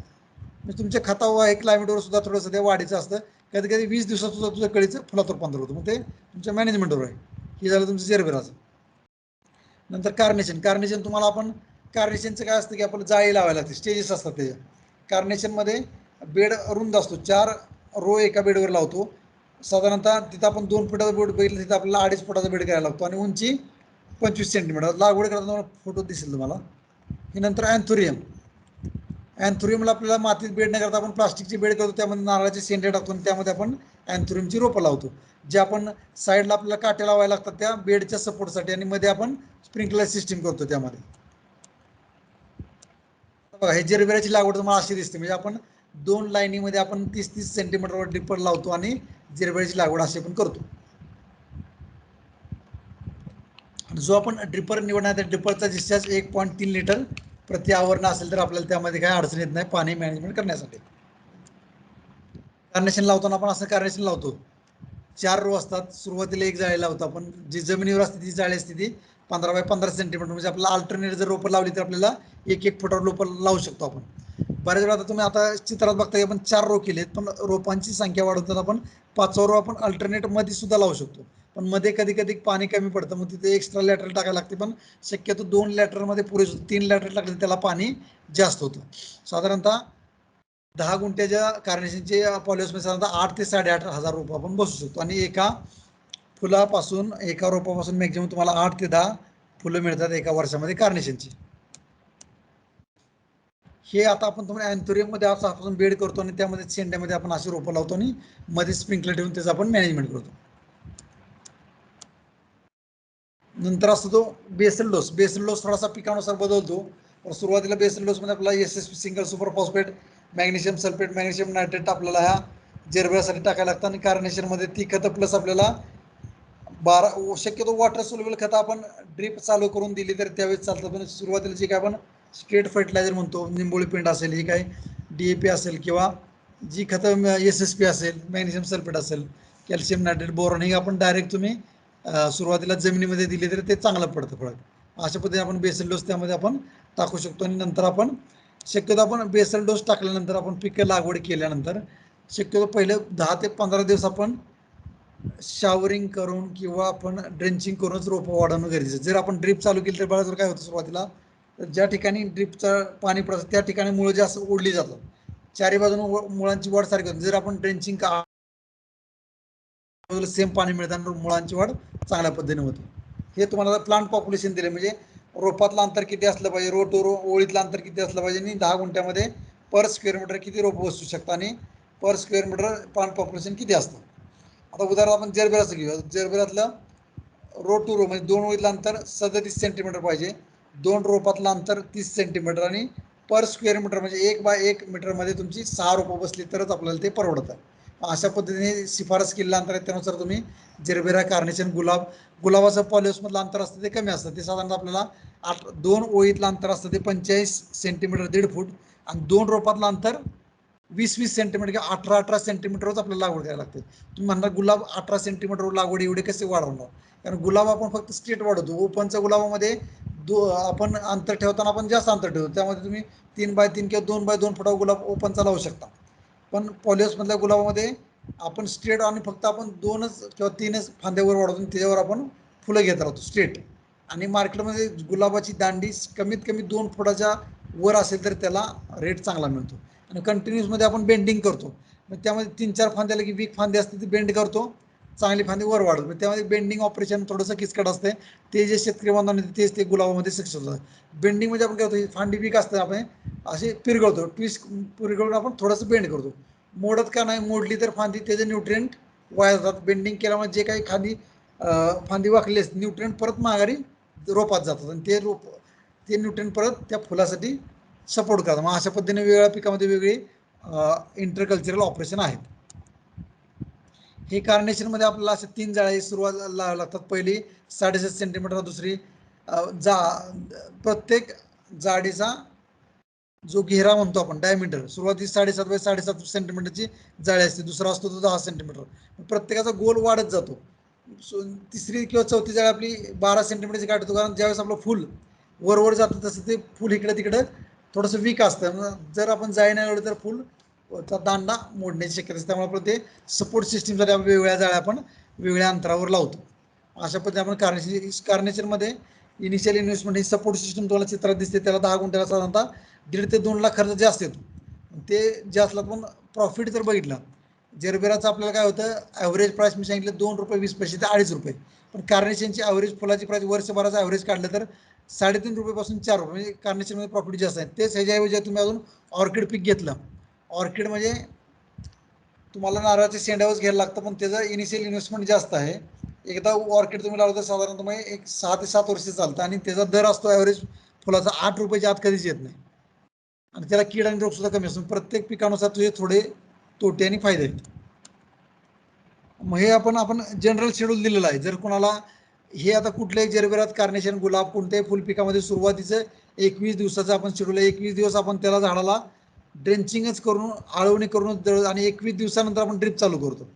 बरेच शेतकरी बांधव काय म्हणतात की ड्रेंचिंग कुठं करत बसायचं, त्याला आळवणी, तेवढं लेबर कुठं आणायचं. पण त्यांचा जर 21 दिवस नाही पण 15 दिवस तरी त्यांनी आळवणीवर ते पीक जगवणं गरजेचं आहे, आणि 15 दिवसानंतर ड्रिप चालू करणं गरजेचं आहे. कारण त्या मुळांच्या वाढीसाठी आळवणी उपयोगी असताना, आळवणी करताना तुम्ही एकदा कीटकनाशक घ्यायचं, एकदा बुरशीनाशक घ्यायचं, एकदा ह्युमिक ॲसिड घ्यायचं. म्हणजे प्रत्येक कीटकनाशक, बुरशीनाशक किंवा जे जमिनीत कीड, रोग आणि मुळांची वाढ हे आपलं पहिलं सुरुवातीला टार्गेट असतं. नंतर वाढीसाठी 19-19, 14-42, 14, 13-40, 13, प्रत्येक कंपनीनुसार खतं व्हॅल्यू, पण आपलं NPK त्यात गेलं पाहिजे सुरुवातीला. त्यानुसार आपल्याला ते आळवणी करणं गरजेचं आहे. तशा पद्धतीने आपण त्याचं उत्पादन घेऊ शकतो. नंतर स्प्रेइंग, ड्रेंचिंग. कार्नेशनसाठी सुद्धा तुम्हाला कॅप्टेक, ह्युमिसिल 22, म्हणजे तुम्हाला बुरशीनाशक दिसेल, निओक्रॉन, केमिकल, बायोझाईम, हे फक्त. आणि आळवणी करताना 1-2 दिवसांनी अल्टरनेटिव्ह, एकदमच आज कंटिन्युअस केलं तर त्या झाडाला सुद्धा ट्रेस येतो. फवारणी करताना सुद्धा 3 दिवसाच्या अंतरानं फवारणी करणं गरजेचं. एकदम तुम्ही लागोपाठ फवारणी केली झाडावर त्याचा ट्रेस येतो आणि झाडावर स्कॉर्चिंग येतं, ते फास्ट वाढत नाही, तेव्हा असे बरेच साईड इफेक्ट होतात. त्यामुळं तेवढे आपल्याला काळजी घेणं गरजेचं आहे. नंतर हे जनरल आहे, आपण फर्टिगेशन करताना आपण सुरुवातीला कोणकोणती खतं दिली पाहिजेत, आणि नंतर झाडाच्या शाखीय वाढीचे वेळेस जास्त करून 19-19 मायक्रोन्यूट्रिएंट, आणि फुलांच्या काळामध्ये आपल्याला फॉस्फरस जे लावतो, आणि फुलाचं फळात रूपांतर होणार किंवा सेटिंगचं वाढत असताना, फुलं वाढत असताना आपल्याला पोटॅशियम आणि कॅल्शियम नायट्रेट देणं गरजेचं आहे. आता जरबेरामध्ये बाळाचं काय होतं की लोक म्हणतात आम्ही खतं जास्त दिली, नायट्रोजन दिलं, फॉस्फरस, पोटॅश, बोरॉन हे सगळं दिलं, पण आमचा दांडाच भरत नाही. जरबेराचा पोकळ दांडातून फुलं मोडून पडतात. पण जरबेराचा दांडा जाड होण्यासाठी, त्याला स्ट्रेंथ येण्यासाठी आपल्याला कॅल्शियम नायट्रेट देणं गरजेचं आहे. कॅल्शियम नायट्रेट देताना तुम्ही आठवड्यातून 2.5 ते 3 किलो प्रति 10 गुंठ्याला दिलं तर त्या झाडाचा दांडा स्ट्रॉंग होतो आणि फुलं तुमची मोडत नाहीत. आणि ज्यावेळेस मार्केटमध्ये जो व्यापारी ते फुल हातात चेक करतो आणि नंतर त्यात दर ठरवतो, तर डायमीटर किती आहे, झाडाचा दांडा जाड आहे का, त्यानुसार तुम्हाला त्या फळांचा दर मार्केटमध्ये भेटतो. हे नंतर कार्नेशनसाठी कोणकोणती खतं आहेत ते प्रत्येकनुसार दिले सुरुवातीला. मग पहिल्या 8 आठवडे कुठलं, दुसरं 12 आठवडे कुठलं, नंतर 12 आठवड्यानंतर कोणकोणती खतं द्यायची. हे कशावर, हे ढोबळ आम्ही दिलेलं आहे, पण हे शक्यतो आम्ही रेकमेंड करतो खताचं शेड्यूल करताना. तुम्ही अगोदर तुमची माती असेल, कोकोपीट असेल तर ते चेक केलं पाहिजे. त्या मातीमध्ये काय, त्यानुसार तुम्ही खतं कमी जास्त केली तर आपल्याला उत्पादन चांगलं मिळतं कमी खतामध्ये. म्हणजे हे कशासाठी सांगतो आम्ही की आपला गव्हर्नमेंटची एक नवीन आता योजना पण आहे, किंवा शेतकऱ्याचं उत्पन्न डबल करायचे. पण उत्पन्न डबल करायला त्याला उत्पादन खर्च आपल्याला कमी करता आला पाहिजे. उत्पादन खर्च कमी करायचा, उत्पन्न डबल करायचं, त्यासाठी आपल्याला खताचा खर्च, कीड रोगाचा खर्च हे कमी केला तर उत्पन्न डबल, आणि मार्केटचा थोडंसं आपल्याला त्याला गायडन्स करणं गरजेचं आहे. हे नंतर आपल्याला हे कार्नेशनमध्ये आपण करतो पिंचिंग आणि डिसबडिंग. म्हणजे कार्नेशनचं रोप समजा आज लावलं तर साधारणतः एक 45 दिवसानंतर आपल्याला सुरुवातीचा एक शेंडा पिंच करायला लागतो. 6 इंटरनोड आल्यानंतर, 6 इंटरनोडला कमीत कमी त्याला 1.5 महिना लागतो. शेंडा पिंच केल्यानंतर त्याला कमीत कमी 3-4 फूट येतात. 3-4 फूट वेळेला तेवढं आपल्याला फुलाचं उत्पादन जास्त मिळतं. आणि डिसबडिंगमध्ये एक कळ येते, शेजारी बारकी कळी येते, ते जर बड काढले दोन्ही फुलं वाढतात आणि मग त्याला मार्केटमध्ये किंमत राहत नाही. त्यामुळं पिंचिंग आणि डिसबडिंग ऑपरेशन आपल्याला कार्नेशनमध्ये करणं गरजेचं आहे. इरिगेशन फर्टिगेशन पिकानुसार बदलतं. ज्याला कोणाला शेतकरी बांधवांना करायचे तर तुम्हाला पाहिजे असेल तर आमच्याकडे एक 6 जणांची आमची टेक्निकलची टीम आहे ती तुम्हाला यामध्ये गायडन्स करू शकते. नंतर आपण खतं देताना आपण जर ऑटोमेशन नसेल तर आपण छोट्या बकेटमध्ये ए टँक आणि बी टँक खतं करतो. ऑटोमेशन असेल तर आपल्या सिस्टीमनुसार ते ए टँक आणि बी टँकची खतं जातात. ए टँकमध्ये आपण calcium nitrate, ammonium nitrate, potassium nitrate आणि फेरस घेतो. हीच 4 खतं काय घेतो. ह्याच्याबरोबर आपण 05234 1305 खतं घेतली त्यामध्ये प्रेसिपिटेशन तयार होतं. मग ते ड्रिप चाकू पद्धतीने आपण ते वापरू शकत नाही.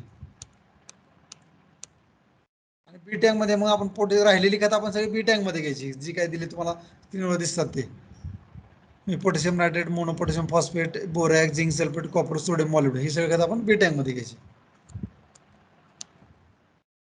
आता आपण कीड रोगाचा पण नंतर बघ, कारण आपल्याला अजून ते ओपनच्या फुल पिकाचं बघायचं. तुमचे प्रश्न उत्तर सिस्टममध्ये आपण कीड रोग पण थोडंसं आपण ओव्हरलुक करूयात.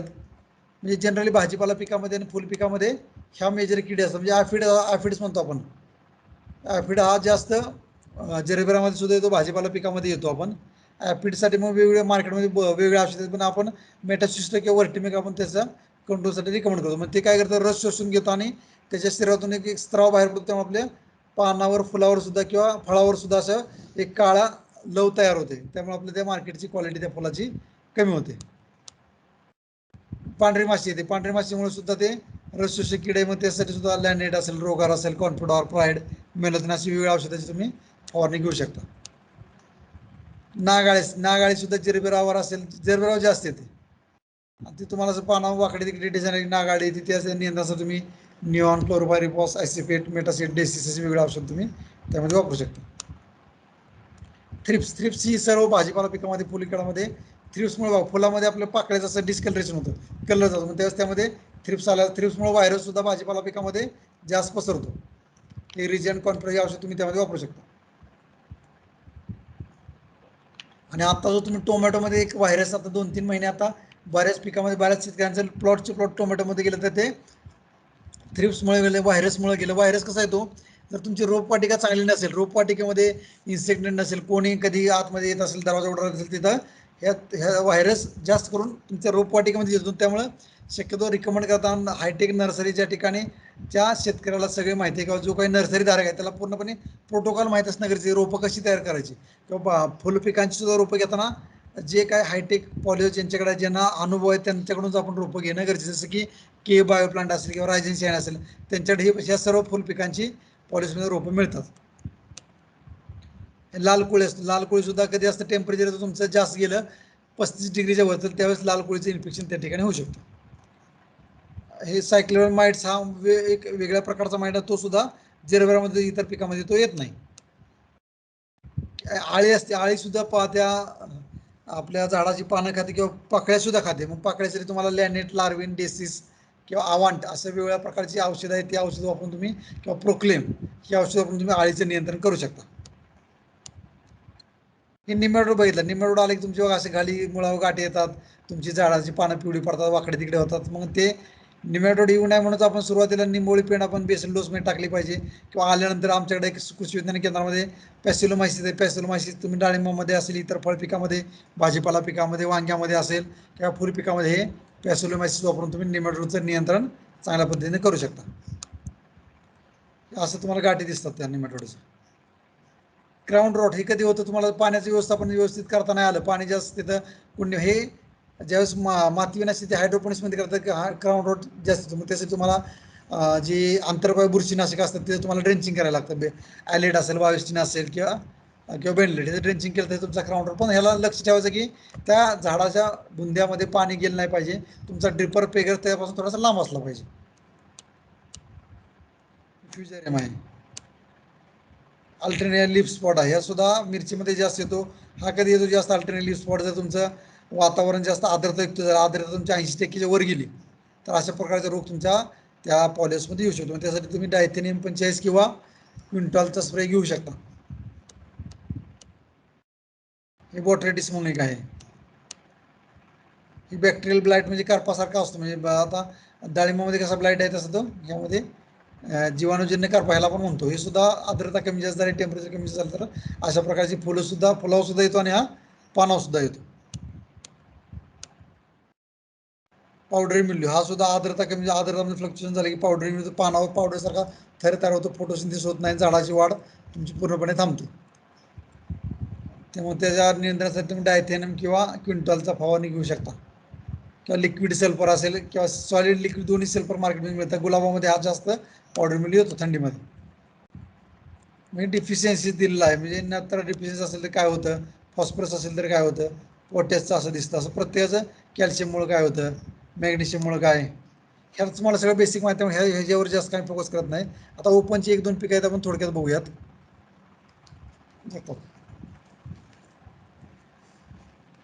झेंडूची आणि आपण प्रश्न उत्तर सगळं झाल्यानंतर घेऊया, कारण आता हे जेवढं काय तुमचे प्रश्न असतील ते तुम्ही तुमच्या वहीमध्ये किंवा डायरीत लिहून ठेवा.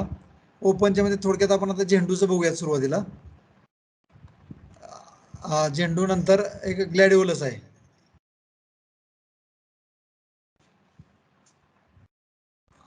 आता झेंडू हे पीक आपण वर्षभर कधीही घेऊ शकतो, फक्त आपल्याला थोडासा मार्केटचा अभ्यास असेल तर आपल्याला त्या पिकामध्ये चांगल्या पद्धतीचा फायदा आपल्याला घेता येतो. तर झेंडूचे स्पेसिस भरपूर आहेत, म्हणजे आपण टेक्निकली बॉटनीमध्ये जास्त आपण जाणार नाही. मार्केटमध्ये कोणत्या चालतात ह्यात तुम्हाला आम्हाला स्पेसिसची गरज आहे. शेतकरी बांधव डायरेक्ट बाबा आफ्रिकन झेंडू असेल किंवा तुळजापुरी झेंडू असेल किंवा कलकत्ता झेंडू असेल, पण त्याच्यावर आपण जास्त फोकस करूया. स्पेसिसनुसार त्या व्हरायटीचं क्लासिफिकेशन झालेलं आहे. आणि मार्केट रेट आपल्याला बघितलं ते बघता ऑगस्ट सप्टेंबर हे जे तुम्हाला एक ग्राफ दिसतोय स्क्रीनवर, तर मागच्या एक सर्वे केल्यानुसार मार्केट रेट कधी जास्त असतात, ऑगस्ट सप्टेंबर नोव्हेंबर डिसेंबर किंवा एप्रिल मे जून. मे मध्ये आपल्याला फंक्शन जास्त असतं, ऑगस्ट सप्टेंबर नोव्हेंबरमध्ये दिवाळी असते. मग त्या पिरियडमध्ये आपला तो झेंडू आला तर आपण त्याला चांगला मार्केट घेऊ शकतो. मग त्याचं पॅकेजिंग सिस्टम दिली, लूज झेंडू असेल किंवा काय. मग व्हरायटी आता वेगवेगळ्या आहेत, म्हणजे ICRच्या व्हरायटी वेगळ्या आहेत, IHRच्या वेगळ्या आहेत. पुसाच्या ज्या आहेत ज्या व्हरायटी त्या सगळ्या आपल्या IRने काढल्या, इंडियन इन्स्टिट्यूट ऑफ ॲग्रिकल्चर रिसर्चने काढलेल्या सगळ्या पुसाच्या व्हरायटी म्हणतो आपण. पुसा बसंती, पुसा अर्पिता, सेरिकल, पुसा दीप्ती, आफ्रिकन मॅरीगोल्ड किंवा फ्रेंच मॅरीगोल्ड. हे क्रॉसिंग करून हायब्रिड करून केलं. आणि अजून माहितीसाठी एक पुण्यामध्ये एक सेंट्रल गव्हर्नमेंटचं फूल संशोधन केंद्र आहे. तिथं सर्व प्रकार तुम्हाला निशिगंध पाहिजे असेल, ग्लॅडिओलस पाहिजे असेल, झेंडू पाहिजे, प्रत्येकाच्या नवीन व्हरायटी त्यांच्याकडे प्लांटिंग मटेरियल जे प्युअर म्हणतो आपण.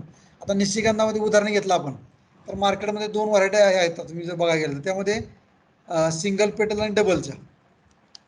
तर सिंगल पेटलमध्ये तुम्ही निशिगंधमध्ये 5 पाकळ्याचं एक फुल असतं, ते सिंगल, त्याला सेंट जास्त असतो. ज्या परफ्यूमच्या इंडस्ट्री आहेत त्या सिंगल पेटलचा निशिगंध जास्त प्रेफर करतात, आणि त्याला सेंट जास्त असतो. हारासाठी सिंगलचा निशिगंध वापरला जातो.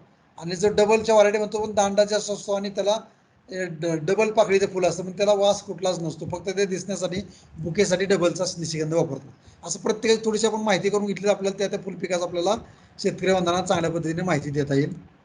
हे बघा, हे आता बिदन मॅरीगोल्ड आहे, त्यात लोकल सिलेक्शन आहे. तुळजापूरचा लोकल आहे, लोकल सिलेक्शन आणि लोकल. प्रत्येकाचा आपल्याला कलकत्ता झेंडू मार्केटला जास्त चालतो, किंवा हे तुळजापूरचा झेंडू असेल तर मार्केटला ते सुद्धा चालतो, किंवा लोकलचं एक सिलेक्शन आहे. आता प्रत्येक कंपनीचे डेमो आपण घेतो आणि त्यानुसार आपण तुम्हाला सुद्धा कुठली व्हरायटी तर आम्ही त्या भागानुसार आम्ही नंतर सुद्धा आम्हाला फोन केला तर आम्ही रिकमेंड करू शकतो. आमच्या नर्सरीमधून सुद्धा आपण झेंडूची रोपं देतोय तयार करून. ह्यात सुद्धा आता शक्यतो 90% शेतकरी आपण झेंडूचं बी घेतो, बी ट्रेमध्ये टाकून बियापासून ते फुलाचं आपण बी तयार झाली ती रोप तयार करून ते लागवडीसाठी रिकमेंड करतो. पण आता स्टंप आलीकडे कटिंगपासून सुद्धा झेंडूमध्ये रोपं तयार करतात, आणि बरेच शेतकऱ्यांना ज्यांना अनुभव कटिंगपासून केलं तर त्याला फुल लवकर चालू होतं आणि उत्पादन चांगलं. त्यामुळे कटिंग सुद्धा स्टंप वापरून सुद्धा झेंडूचे बऱ्याच नर्सऱ्या त्यातनं तुम्हाला रोपं देत आहेत.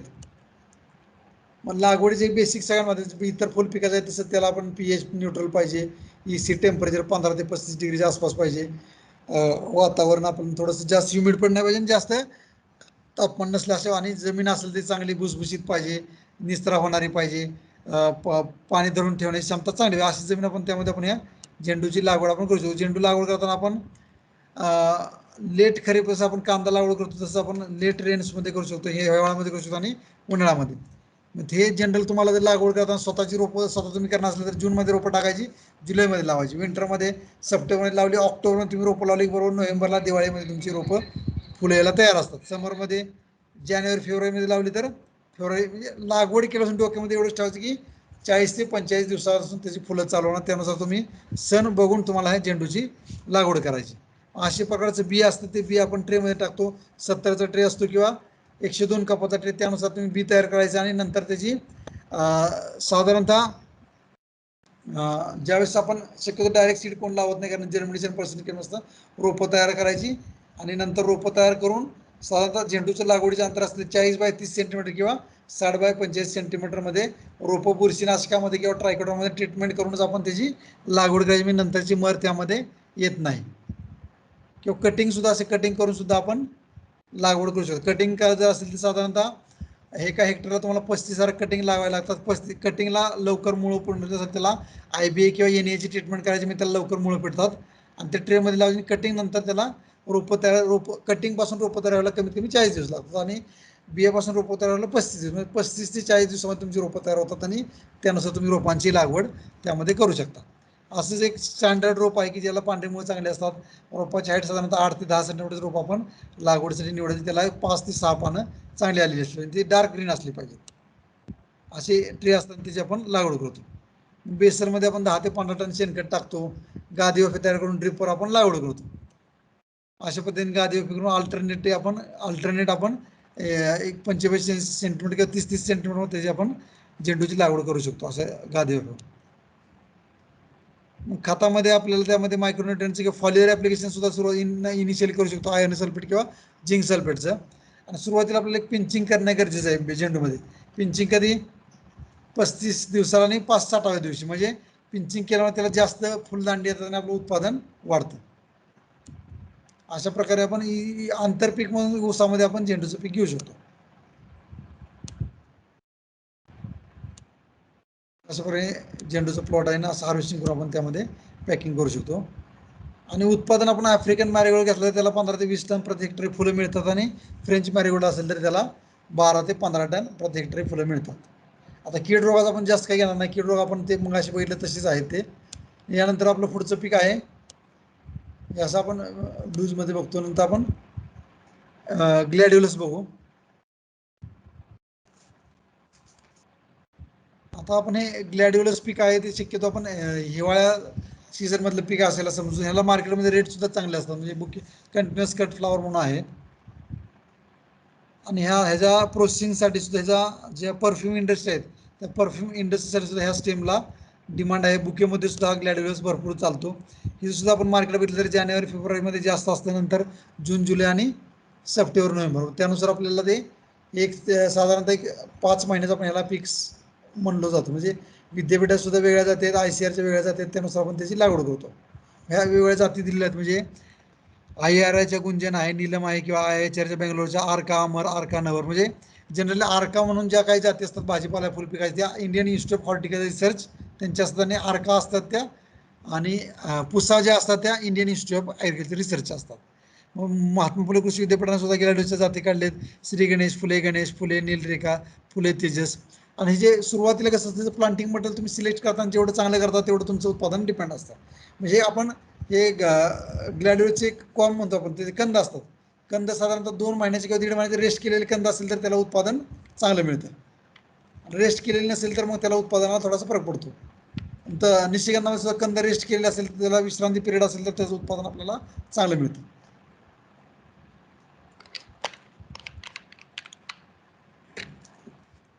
ह्या आत्ताच्या आहेत त्या महात्मा फुले कृषी विद्यापीठाच्या व्हरायटी आहेत. पण हे 3 कलर जास्त चालतात. म्हणजे पांढरा असेल, निळा असेल, मिक्स कलर असेल किंवा पर्पल कलर, पिंक कलरचा असेल, तर ह्या 4 व्हरायटीला आपल्याला तुम्हाला मार्केटमध्ये डिमांड जास्त आहे. फुले गणेश, फुले नीलरेखा, फुले प्रेरणा किंवा फुले तेजस. नंतर आर्का गोल्ड आहे, आर्का नवीन आहे, आर्का पूनम, आर्का नजराना, आर्का शोभा आणि आर्का सपना. शक्यतो तुम्ही जर 10 गुंठ्याचा पॉली असेल तर कमीत कमी तुमच्याकडं हे ओपनच आहे. म्हणजे 10 गुंठ्याचं ओपनला तुम्ही जर लागवड करणार असेल तर कमीत कमी 6 ते 7 कलरचे तुमच्याकडे ते ग्लॅडिओलसचे तुमच्याकडे स्टेम असणं गरजेचं आहे. कारण तेवढं तुम्हाला म्हणजे ज्यावेळेस आणि ह्यामध्ये आता आमच्याकडे बारामती भागात जे शेतकरी लावतात त्यांचं ऑलरेडी कॉन्ट्रॅक्ट असतं. म्हणजे बुकीवाले असतात किंवा जे पुण्यातले मर्चंट असतात, कॉन्ट्रॅक्ट करून म्हणजे त्यांचे ते घेऊन जातात. म्हणजे मार्केट फिक्स असेल तर असे वेगवेगळे पिकं तुम्ही केलं तर तुम्हाला काही अडचणी येणार नाही. ह्या धन्वंतरी, गुलाल, उर्वशी, ज्योत्स्ना, उर्मिल. अशा वेगवेगळ्या व्हरायटी आहेत म्हणजे अर्काच्या दर्शन कुठले कुठले ते. मग त्यामध्ये लवकर येणाऱ्या मीडियम आणि लेट असं वेगवेगळ्या व्हरायटी आहेत. तर सुरुवातीला म्हणजे आपल्याला जर लागवड करायची असली आपल्याला त्याची माहिती असली पाहिजे. मग लवकर येणार म्हणजे अंजली असेल, गुंजन असेल किंवा कामिनी, लोहित. मीडियम म्हणजे आणि लेट येणार आहे अरुण, सुहागिनी, मनीषा. म्हणजे आपल्याकडे कोणता सीझन आहे, कोणत्या सीझनला मार्केटमध्ये कधी फुलं आली पाहिजेत त्यानुसार शक्यतो आपण निवडताना अर्ली सीझनच्या निवडायचे.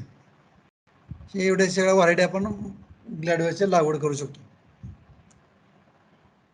हे आता तुम्हाला चित्र दिसेल, ज्यांना जे नवीन व्हरायटी करतात त्यांना हे बॅगिंग करतात, क्रॉस पॉलिनेशन. अशा नवीन व्हरायटीसाठी आपल्याला हे प्रॅक्टिस करणं गरजेचं असतं. जनरल क्लायमेट टेम्परेचर रेंज आपण जशी झेंडूला असते तशीच आपल्याला हे जे 20 ते 30 असते, ह्युमिडिटी 50 ते 60% पाहिजे. आणि फोटो पिरियड म्हणजे हा लॉंग डे प्लांट आहे. हे लॉंग डे प्लांट असल्यामुळे जेवढा सूर्यप्रकाश चांगला तेवढ्या यामध्ये पीक चांगलं येतं. फील्ड प्रिपरेशन जसं झेंडूला करतो तसं आपण ह्यामध्ये आपल्याला करणं गरजेचं आहे. अशा पद्धतीने आपण सपाट वाफ्यामध्ये किंवा गादी वाफ्यावर सुद्धा आपण ह्या ग्लॅडवेलच्या कंदाची किंवा रोपांची लागवड आपण करू शकतो. मग आपल्याला ते कंद निवडताना आपण कॉम्स किंवा ते आपण कॉर्मेल्स म्हणतो. मी साधारणतः जम्बोकनमध्ये 5 सेंटीमीटरच्या कंदाची रुंदी येते आपण ते, किंवा कॉर्मेल्समध्ये बारीक कंद असतो ते कंद आपण त्यासाठी त्याला ट्रीटमेंट करायला लागते. पाण्याची ट्रीटमेंट असेल, हॉट वॉटरची ट्रीटमेंट आहे, नंतर बुरशीनाशकाची ट्रीटमेंट आहे, सगळी ट्रीटमेंट करून आपण त्यामध्ये नंतर त्याची हे असे ते मोठे कॉम्स किंवा बारके कॉर्मेल्स असे लागवडाचे कंद, हे कंद वापरून आपण त्याची लागवड करतो आपण. असं ज्याची मी कसं असतं, समजा ह्या वर्षी आपण हे कंद लावले, जसं कालावधी आपण 5 ते 5.5 महिने, 5.5 महिने आपण त्याचे स्पाईक कट करतो, नंतर त्याचे काही कॉर्नर्स काढतो, ते नंतर आपण 1 महिन्यासाठी 1 ते 1.5 महिने रेस्ट ठेवतो. रेस्ट करून आपण परत ते कंद आपण पुढच्या पिकासाठी वापरतो. मग शक्यतो आपल्याला हे ऑक्टोबरमध्ये आपण प्लांटिंग केलं गरजेचं आहे. फ्लॅट बेडमध्ये किंवा गादी वाफ्यामध्ये 40 बाय 20 सेंटीमीटर व्हायची आपण लागवड करू शकतो. रोपं साधारणतः 5 ते 10 सेंटीमीटर, किंवा तो कंद असतो, कॉम्स असतो, तो आपण 5 ते 10 सेंटीमीटर जमिनीत खोल लावायचा. त्याला थोडंसं एक स्टेकिंग करणं गरजेचं असतं आपल्याला सुरुवातीला. स्टेकिंग नाही केलं तर म्हणजे थोडासा कंद एका बाजूला कोलमडतो. आणि उत्पादन साधारणतः म्हणजे लाईफ सायकल आहे जी 70 ते 100 दिवसामध्ये हे पूर्णपणे याचे फुलं येऊन त्याचं उत्पादन संपतं.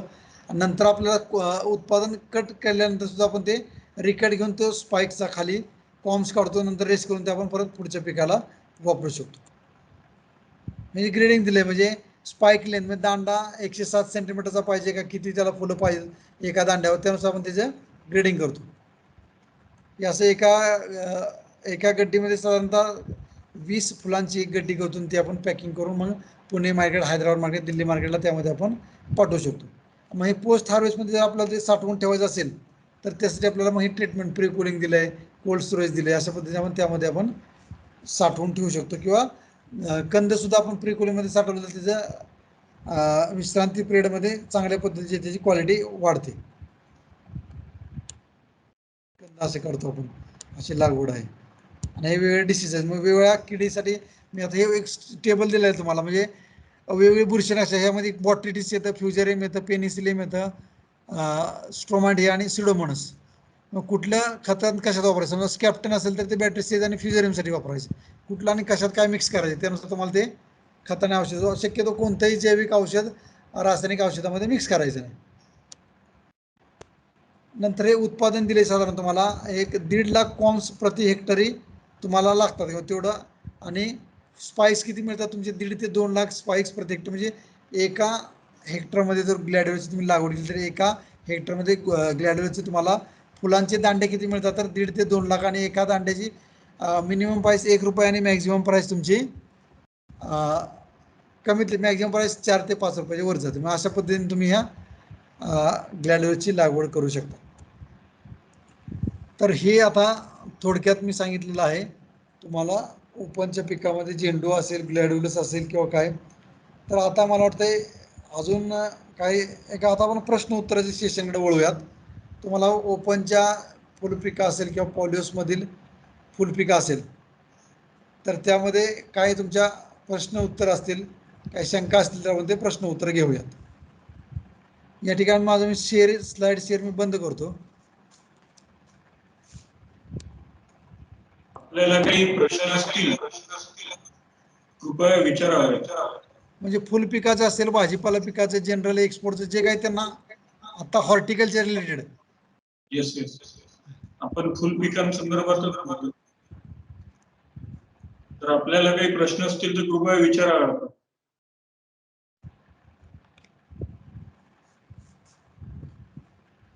हॅलो सर, हा बोला. मी सुपरवायझर लोणी वैशाली वानखेडे बोलते. सर, आपल्याला पॉली हाऊस मध्ये माझ्याकडे काकडी आहे हा. आणि ते त्याचं जर पॉलिनेशन साठी आपण मधमाशांचं हे वापरू शकतो का त्या याच्यात? हा, म्हणजे आता हे फुलपिकाशी पण थोडासा रिलेटेड आहे, पण जास्त करून भाजीपाल्याशी रिलेटेड आहे. आता जनरली पॉलिहाऊसमध्ये आपण भाजीपाला पिकं घेताना शेतकरी बांधव तीनच घेतात. एक नंबरला आहे रंगीत ढोबळी मिरची, 2 नंबरला काकडी, त्यामध्ये 2 प्रकार, हिरवी काकडी आणि पांढरी काकडी, आणि 3 नंबरला आपण चेरी टोमॅटो घेतो. काकडीला शक्यतो पॉलिनेशनची गरज नाही, गरज लागत नाही. पॉलिनेशनची गरज आपल्याला टोमॅटोमध्ये जास्त लागते. आणि आता नवीन पीक आपण घेतोय शेतकरी बांधवांना आपण ऑप्शन दिलेले खरबूज. ऑफ सीझनमध्ये खरबूज तुम्ही 80 ते 90 रुपये किलोनं विकू शकता. त्यामुळं तुम्ही सुद्धा शेतकरी बांधवांना रिकमेंड करा की काकडी किंवा ढोबळी मिरचीपेक्षा हँगिंग मस्क मेलॉन म्हणतो आपण त्याला, मार्केटमध्ये रेट चांगले आणि शेतकऱ्यांना इन्व्हेस्टमेंटला रिटर्न चांगले मिळतात. काकडीमध्ये पॉलिनेशनची गरज नाही, पण जरी तुम्ही पेटे ठेवले मधमाशाच्या तरी त्यामध्ये हा. थोडंसं उत्पादन वाढू शकतं. पण आम्ही गेल्या 2 वर्षापासून पॉलिनेशनसाठी मधमाशाचे प्रयोग घेतोय. मधमाशा कधी काम करतात, जर त्यांना क्लायमेट वातावरण मोकळं असेल तर ओपनच्या पिकामध्ये मधमाशा चांगलं काम करतात. पॉलिहाऊसमध्ये काय होतं, आपलं पूर्णपणे बंद पॉलिहाऊस असतं. मग मधमाशा काय करतात की जिकडं हवा लागते तिकडं, आणि जिथं सूर्यप्रकाश आत येतो तिथंच, आणि अल्ट्राव्हायलेट किरण, UV किरण ज्या ठिकाणी पॉलिहाऊसमध्ये आत येतात तिथंच मधमाशा काम करतात. जनरली तुमच्या सगळ्यांच्या माहितीत ठेवा, कारण आम्हाला गेल्या 2 महिन्यापूर्वी आम्हाला नेदरलँडच्या तज्ज्ञांनी सांगितलं की जिथं अल्ट्राव्हायलेट किरण आत येतात तिथंच मधमाशी काम करते, नाहीतर काम करत नाही. परदेशामध्ये जी काही पॉलिओची प्लास्टिकची फिल्म तयार केली जाते त्यामध्ये अल्ट्राव्हायलेट किरण आत सोडतात, आणि आपल्या इकडच्या जेवढ्या काही पॉलिओच्या कंपन्या आहेत त्यामध्ये अल्ट्राव्हायलेट आत येत नाहीत. अल्ट्राव्हायलेट आत न आल्यामुळे मधमाशी काम करत नाही. तुम्ही अजून पेटेंटवरती फक्त प्लास्टिकच वर जाते मधमाशी, आणि प्लास्टिकवर वर वर चढून चढून थकते आणि नंतर ते मरून पडतात. मग त्यासाठी तुम्हाला मधमाशी जर तुम्हाला ठेवायची असेल, तुम्हाला साईडचे कर्टन आहेत, साईडचे कर्टन ओपन ठेवायला लागतात की जेणेकरून मधमाशी बाहेर जाते, बाहेरून परत आत येते. म्हणजे आमच्याकडे आम्ही पॉलिहाऊसमध्ये स्ट्रॉबेरी केली, तर स्ट्रॉबेरीमध्ये आम्ही साईडचे कर्टन ओपन केले, तिथं मधमाशी काम चांगलं करते. त्यामुळे मधमाशी कधी काम करेल, जर तुमची मधमाशी पॉलिहाऊसमधून बाहेर गेली आणि बाहेरून जर आत आली तर ती मधमाशी तुम्ही त्या ठिकाणी ठेवू शकता. आणि ठीक. परदेशामधली जी मधमाशी आहे ती वेगळे बंबल बी आहे, ते आपल्या भारतामध्ये आणायला अजून परवानगी नाही, पण वरच्या लेवलला आमचे प्रयत्न चाललेत की ती जर मधमाशी भारतामध्ये आली तर आपल्याला पॉलिहाऊसमध्ये ऑप्शन पिकं घेऊ शकतात. आता शेतकरी बंधू टोमॅटो का घेत नाहीत, किंवा चेरी टोमॅटो अजून, किंवा खरबुजामध्ये दररोज आपल्याला 8 वाजता क्रॉस पॉलिनेशन करायला लागतं. म्हणजे ते माणसाने जाऊन नर फुल घ्यायचं, मादी फुलावर लावायचं जेणेकरून तिथं पॉलिनेशन होतं. तसं नसेल तर इलेक्ट्रिकल व्हायब्रेटर घेतो आणि त्या व्हायब्रेटरनं आपण त्या पिकाचं पॉलिनेशन करतो. त्या पद्धतीने ती जर बंबल बी आपल्या भारतामध्ये आले तर आपण ती मधमाशी पॉलिहाऊसमध्ये काम करते, त्याला अल्ट्राव्हायलेट किरणाची काही गरज नसते. तशा पद्धतीने तुम्ही पण शक्यतो तुमचे काम करणार नाही, आणि काकडीमध्ये गरज नाही पॉलिनेशनची. तुमच्या प्रश्नाचं उत्तर. आणखी काही प्रश्न असतील तर कृपया विचारा. सर, माझा एक प्रश्न होता आपल्याला की बोला सर. सध्या कोविडच्या काळामध्ये ज्या ठिकाणी पॉलिहाऊसेस वगैरे होते आपल्या भागामध्ये, फार मोठ्या प्रमाणात पॉलिहाऊसेस आहेत, फ्लोरिकल्चर आहे. तर या काळामध्ये हे जे म्हणजे फ्लॉवर्स होते याची विक्री होऊ शकली नाही. तर या संदर्भात काही अल्टरनेटिव्ह आपण केमिकली काही बघितले आहेत का, की प्रोसेसिंग करून काही परफ्यूम किंवा ऑइल्सच्या संदर्भात? म्हणजे कारण की आता जर का आम्हाला सुद्धा आता आमच्या भागातल्या शेतकऱ्यांना सुद्धा अडचण आली. म्हणजे आम्ही 2 वर्ष सध्या काम केलं, भाजीपाल्यावर जास्त काम केलं आम्ही. भाजीपाल्यामध्ये आता मार्केटच बंद असल्यामुळे सगळे कॉलेजेस बंद, मेस बंद, त्यामुळे भाजीपाला पूर्णपणे खपतच नव्हता पुणे मार्केटमध्ये. त्यावेळेस आम्ही काय केलं की शेतकऱ्यांचे ग्रुप तयार केले, प्रत्येक सोसायटीमध्ये कॉन्टॅक्ट केले, एक बास्केटचे प्रकार तयार केले, एक मिनी बास्केट, बिग बास्केट आणि एक जैन बास्केट म्हणून 3 प्रकार काय केले. कारण प्रत्येकाला बिग बास्केटमध्ये एक छोटी फॅमिली, आणि ते सगळं बिग बास्केटमध्ये सगळं आम्ही 2-2 किलोचा भाजीपाला असायचा, आणि तेवढा भाजीपाला कोण काही घेत नव्हता. मग मिनी बास्केटमध्ये मग ते अर्धा किलो किंवा 1 किलो, मग त्यानुसार आम्ही 3 बास्केट डिझाईन केले. जैन बास्केटमध्ये जे काही जैन लोक असतात ते लसूण आणि कांदा खात नाही, मग ते सोडून त्यांना जे लागतं म्हणजे 3 प्रकारचे बास्केट तयार करून आमचा जो काही भाजीपाला होता, शेतकरी बंधूंचा भाजीपाला आम्ही पूर्णपणे बारामती भागात किंवा पुण्यामध्ये सुद्धा आम्ही काउंटर ओपन करून तो सेल केला भाजीपाल्यामध्ये. त्यात काय आम्हाला जास्त काही अडचण आली नाही भाजीपाल्यामध्ये. पण फुल नाही पिकामध्ये सर. काय झालं तर आमच्याकडे जेरबेरा होता, ऑर्किड होतं किंवा इतर फुलपिकं शेतकऱ्यांची पण होते. त्यांची काय ते जास्त खपत नव्हती. पण आमच्याकडे एक शारंगधर म्हणून आणि अजून एक मुंबईमधील एक कंपनी होती. पण त्यांचं कसं असतं की त्यांना सगळी फुलपिकं आपल्या परफ्यूम इंडस्ट्रीमध्ये चालत नाहीत. म्हणजे निशिगंधा असते ते निशिगंध परफ्यूमवाल्याने घेऊन गेले. पण जरबेरा सुद्धा परफ्यूम इंडस्ट्रीमध्ये चालत नाही किंवा ऑर्किड चालत नाही. मग ते त्याला जास्त आम्ही काय केलं किंवा ते ओपन ओपन शो भरवले आम्ही KVK मध्ये किंवा जे फ्लावर शो असतील, फ्लावरचं डेकोरेशन ते कसं बनावं जेणेकरून खपले. पण एवढं नाही. तुम्ही जे म्हणताय प्रोसेसिंगमध्ये, तर पॉलिहाऊसमधल्या पिकांना प्रोसेसिंगला जास्त डिमांड नाही. म्हणजे जरबेरा असेल, ओपनची जी तुम्ही झेंडू सुद्धा परफ्यूममध्ये चालतो, निशिगंध चालतो, ग्लॅडिओलस चालतो, गुलाब चालतो. गुलाब पॉलिहाऊसमधलं तुम्ही ते गुलाबचं गुलाब जेलसाठी असेल किंवा आपण गुलाबाचं आपण गुलकंद सुद्धा त्याला सुद्धा आम्ही विकलं ते. पण बाकीच्या पिकांना आपल्याला जास्त काय करता येत नाही. मग जे आमचे MIDC मध्ये कंपनी असेल त्यांना आम्ही कमी किमतीमध्ये आम्ही त्यांना ते आठवड्याचे आमचे काही कॉलेजचे विद्यार्थी आहेत त्यांना ते घेऊन फ्लॉवर अरेंजमेंट त्यांच्या कंपनीमध्ये करून देत होते. तसं थोडंसं पण एवढं अजून कमर्शियल नाही म्हणजे आपल्याला. किंवा डिहायड्रेशन त्यामध्ये ड्राय फ्लावर सुद्धा आहे. पण ते ड्राय फ्लावर पॉलिहाऊसमध्ये चालत नाही, ओपनच्या पिकांना चालतं. म्हणजे गॅलाडियामध्ये असेल त्यामध्ये जास्त चालतं म्हणजे बिजलीमध्ये. नाही सर, एक स्टार्टअप होतो UP मध्ये, एक स्टार्टअप सेट झालाय, IITians नी केलेलं आहे. त्यांची वर्किंग थोडं वेगळं आहे. ते म्हणजे मंदिरातून ते फ्लॉवर्स घ्यायचे आणि त्याच्यापासून ते प्रोडक्ट्स बनवायचे. तर काय की आता जर का एकरेज आणि हे वाढवायचं असेल तर आताची सध्याच्या वातावरणात अनसर्टेनिटी आहे फ्लोरिकल्चर इंडस्ट्रीच्या बाबतीत बोलायचं झालं तर. तर Yes, sir. या अनसर्टिनिटीला जर का आपल्याला कुठंतरी एक हे द्यायचं असेल, वेआउट द्यायचं असेल, तर आपल्याला त्याचे काही अल्टरनेटिव्ह शोधावं लागतील. की ठीक आहे, जर का मार्केटमध्ये डिमांड नसेल किंवा रेग्युलर फंक्शन्स किंवा या पद्धतीने होऊ शकले नाही पुढील काळात, तर त्याला या पद्धतीने आपण मीट आउट करू शकू. तर सध्या आपण त्या समोर जाऊ शकू. नाही तर सध्याच्या परिस्थितीत कुणी म्हणजे रिस्क घेणार नाही पॉलिहाऊसमध्ये, म्हणजे फ्लोरिकल्चरच्या बाबतीत, फ्लॉवर्सच्या प्रोडक्शनच्या बाबतीत. म्हणजे 90% फ्लोरिकल्चरवाले आता व्हेजिटेबल वळलेत. म्हणजे आमच्या अनुभवानुसार आम्ही ट्रेनिंग घेतो किंवा आम्ही जे रोपं विकतोय, आमच्याकडे आता प्रोटेक्टेड कल्टिवेशन मध्ये मिरचीची डिमांड जास्त वाढत चालली म्हणजे दिवसेंदिवस. फुलांचा तर आम्ही के बायोप्लस सुद्धा आमचा टाईप आहे. त्यांचं सुद्धा आता जेरबेरा किंवा कार्नेशन बाकीच्या फुलांना डिमांड थोडंसं कमी आलंय. त्यांनी आता पॉट प्लांटकडे वळलेत म्हणजे. असं म्हणजे ते पण त्याच्यावर काम करणं गरजेचं आहे. पण आम्ही नक्कीच करू. तुमचे सजेशन लक्षात घेऊन तेव्हा शेतकऱ्यांना तिथे पण इन्फॉर्मेशन कसं द्यायचं तेव्हा. येस सर, तिथे पण एक ऑपॉर्च्युनिटी तयार होऊन जातं. म्हणजे कसं की सडन या वातावरणामुळे फ्लॉवर्स आता कमी झाले आणि कधी पण सडन डिमांड रेंज होऊ शकते या जे नाही आपण मीट बरोबर. त्याला कसं आहे, थोडंसं एक शेतकरी सुद्धा एकत्र आला पाहिजे. आणि आता आमच्याकडे गेल्या आठवड्यामध्ये एक कंपनी अप्रूव्ह झाली होती दिल्लीतली आणि मुंबईमधली पण.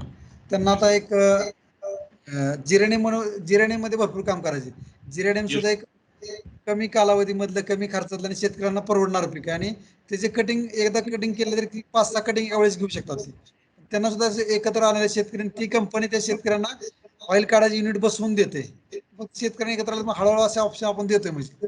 येस सर, जिरेनियम ऑइलची मला वाटतं आपण 20 to 30% डिमांड मीट आउट करत आहे सध्या पण ओव्हरऑल. त्या कंपनीत ह्या बाकीच्या फोरमसाठी मी सांगतो, त्या कंपनीचं म्हणणं असं आलं आम्हाला की समजा आपल्याला 100 टन तेल लागत असेल तर त्यातलं 80 टन तेल ते बाहेरून इम्पोर्ट करतात. येस त्यातलं सर. त्यातला 50% शेअर चायनाचा आहे. त्यांना येस. चायना शेअर बंद झालायच ऑलरेडी, पण त्यांना आपल्या महाराष्ट्रातल्या शेतकऱ्यांना द्यायचे. त्यामुळे कंपनी पुढे येते, पण शेतकरी अजून तेवढ्या पद्धतीने येत नाहीत. म्हणजे एकत्र बरोबर. आले तर युनिट कुणाला ठेवायचं, मग त्यांनी कोणाला प्रॉफिट किती द्यायचा, मग त्यावर ते विषय राहिलाय. असं एकत्र आलं तर प्रत्येकाला ऑप्शन निघू शकतो. नक्की सर, नक्कीच. आणखी काही कोणाचे प्रश्न असतील तर कृपया विचारावे. प्रश्न सध्या दिसून येत नाही. तर आपण सर, मी KVK बारामतीला स्वतः व्हिजिट केलेली आहे. त्यामुळे मला KVK बारामतीचं शिस्त आणि ते टेक्निकल माहिती आहे सर. तर आपण जी वेळ आम्हाला दिली आणि अतिशय मी बघत आहे सुरुवातीपासून की प्लांट म्हणजे बेड प्रिपरेशन टू आपण मार्केट पर्यंत कसं जाऊ शकतो इथपर्यंत आपण मार्गदर्शन केलेलं आहे. तर मी सर्व प्रशिक्षणार्थींच्या वतीने आणि रामितीच्या वतीने आपले आभार व्यक्त करतो आणि भविष्यात एक आशा व्यक्त करतो की आमच्या भागामध्ये ज्या काही आपल्या टेक्नॉलॉजीज आपण डेव्हलप केलेल्या आहे, मी व्हिजिट करत असताना पण मी तुषार सरांशी पण बोललो होतो आणि आपल्याशी चर्चा झालेली होती सरांनी. त्या संदर्भात आमच्या जे काही प्रशिक्षणार्थी राहतील यांचा जर का आपल्याला काही त्या संदर्भात मार्गदर्शनाचा कॉल वगैरे आला तर आपण कृपया तेवढं आम्हाला एक फेवर द्यावं आणि आम्हाला मार्गदर्शन करावं ही यावरती मी आपल्याला एक विनंती करतो सर. कारण की टेक्नॉलॉजिकली बघितलं मी केव्हीके बारामती फार ऍडव्हान्स आहे आणि नाविन्यपूर्ण ज्या बाबी आहेत आणि एमओयू जे आहेत आपले ते फार विस्तृत आहेत सर. त्यामुळे निश्चितच आमच्या भागामध्ये पण आपण कुठल्या तरी पद्धतीने शेतकऱ्यांशी जुळून कुठल्या तरी प्रोजेक्ट किंवा नाविन्यपूर्ण काम हाती घ्यावे एक विनंती करतो.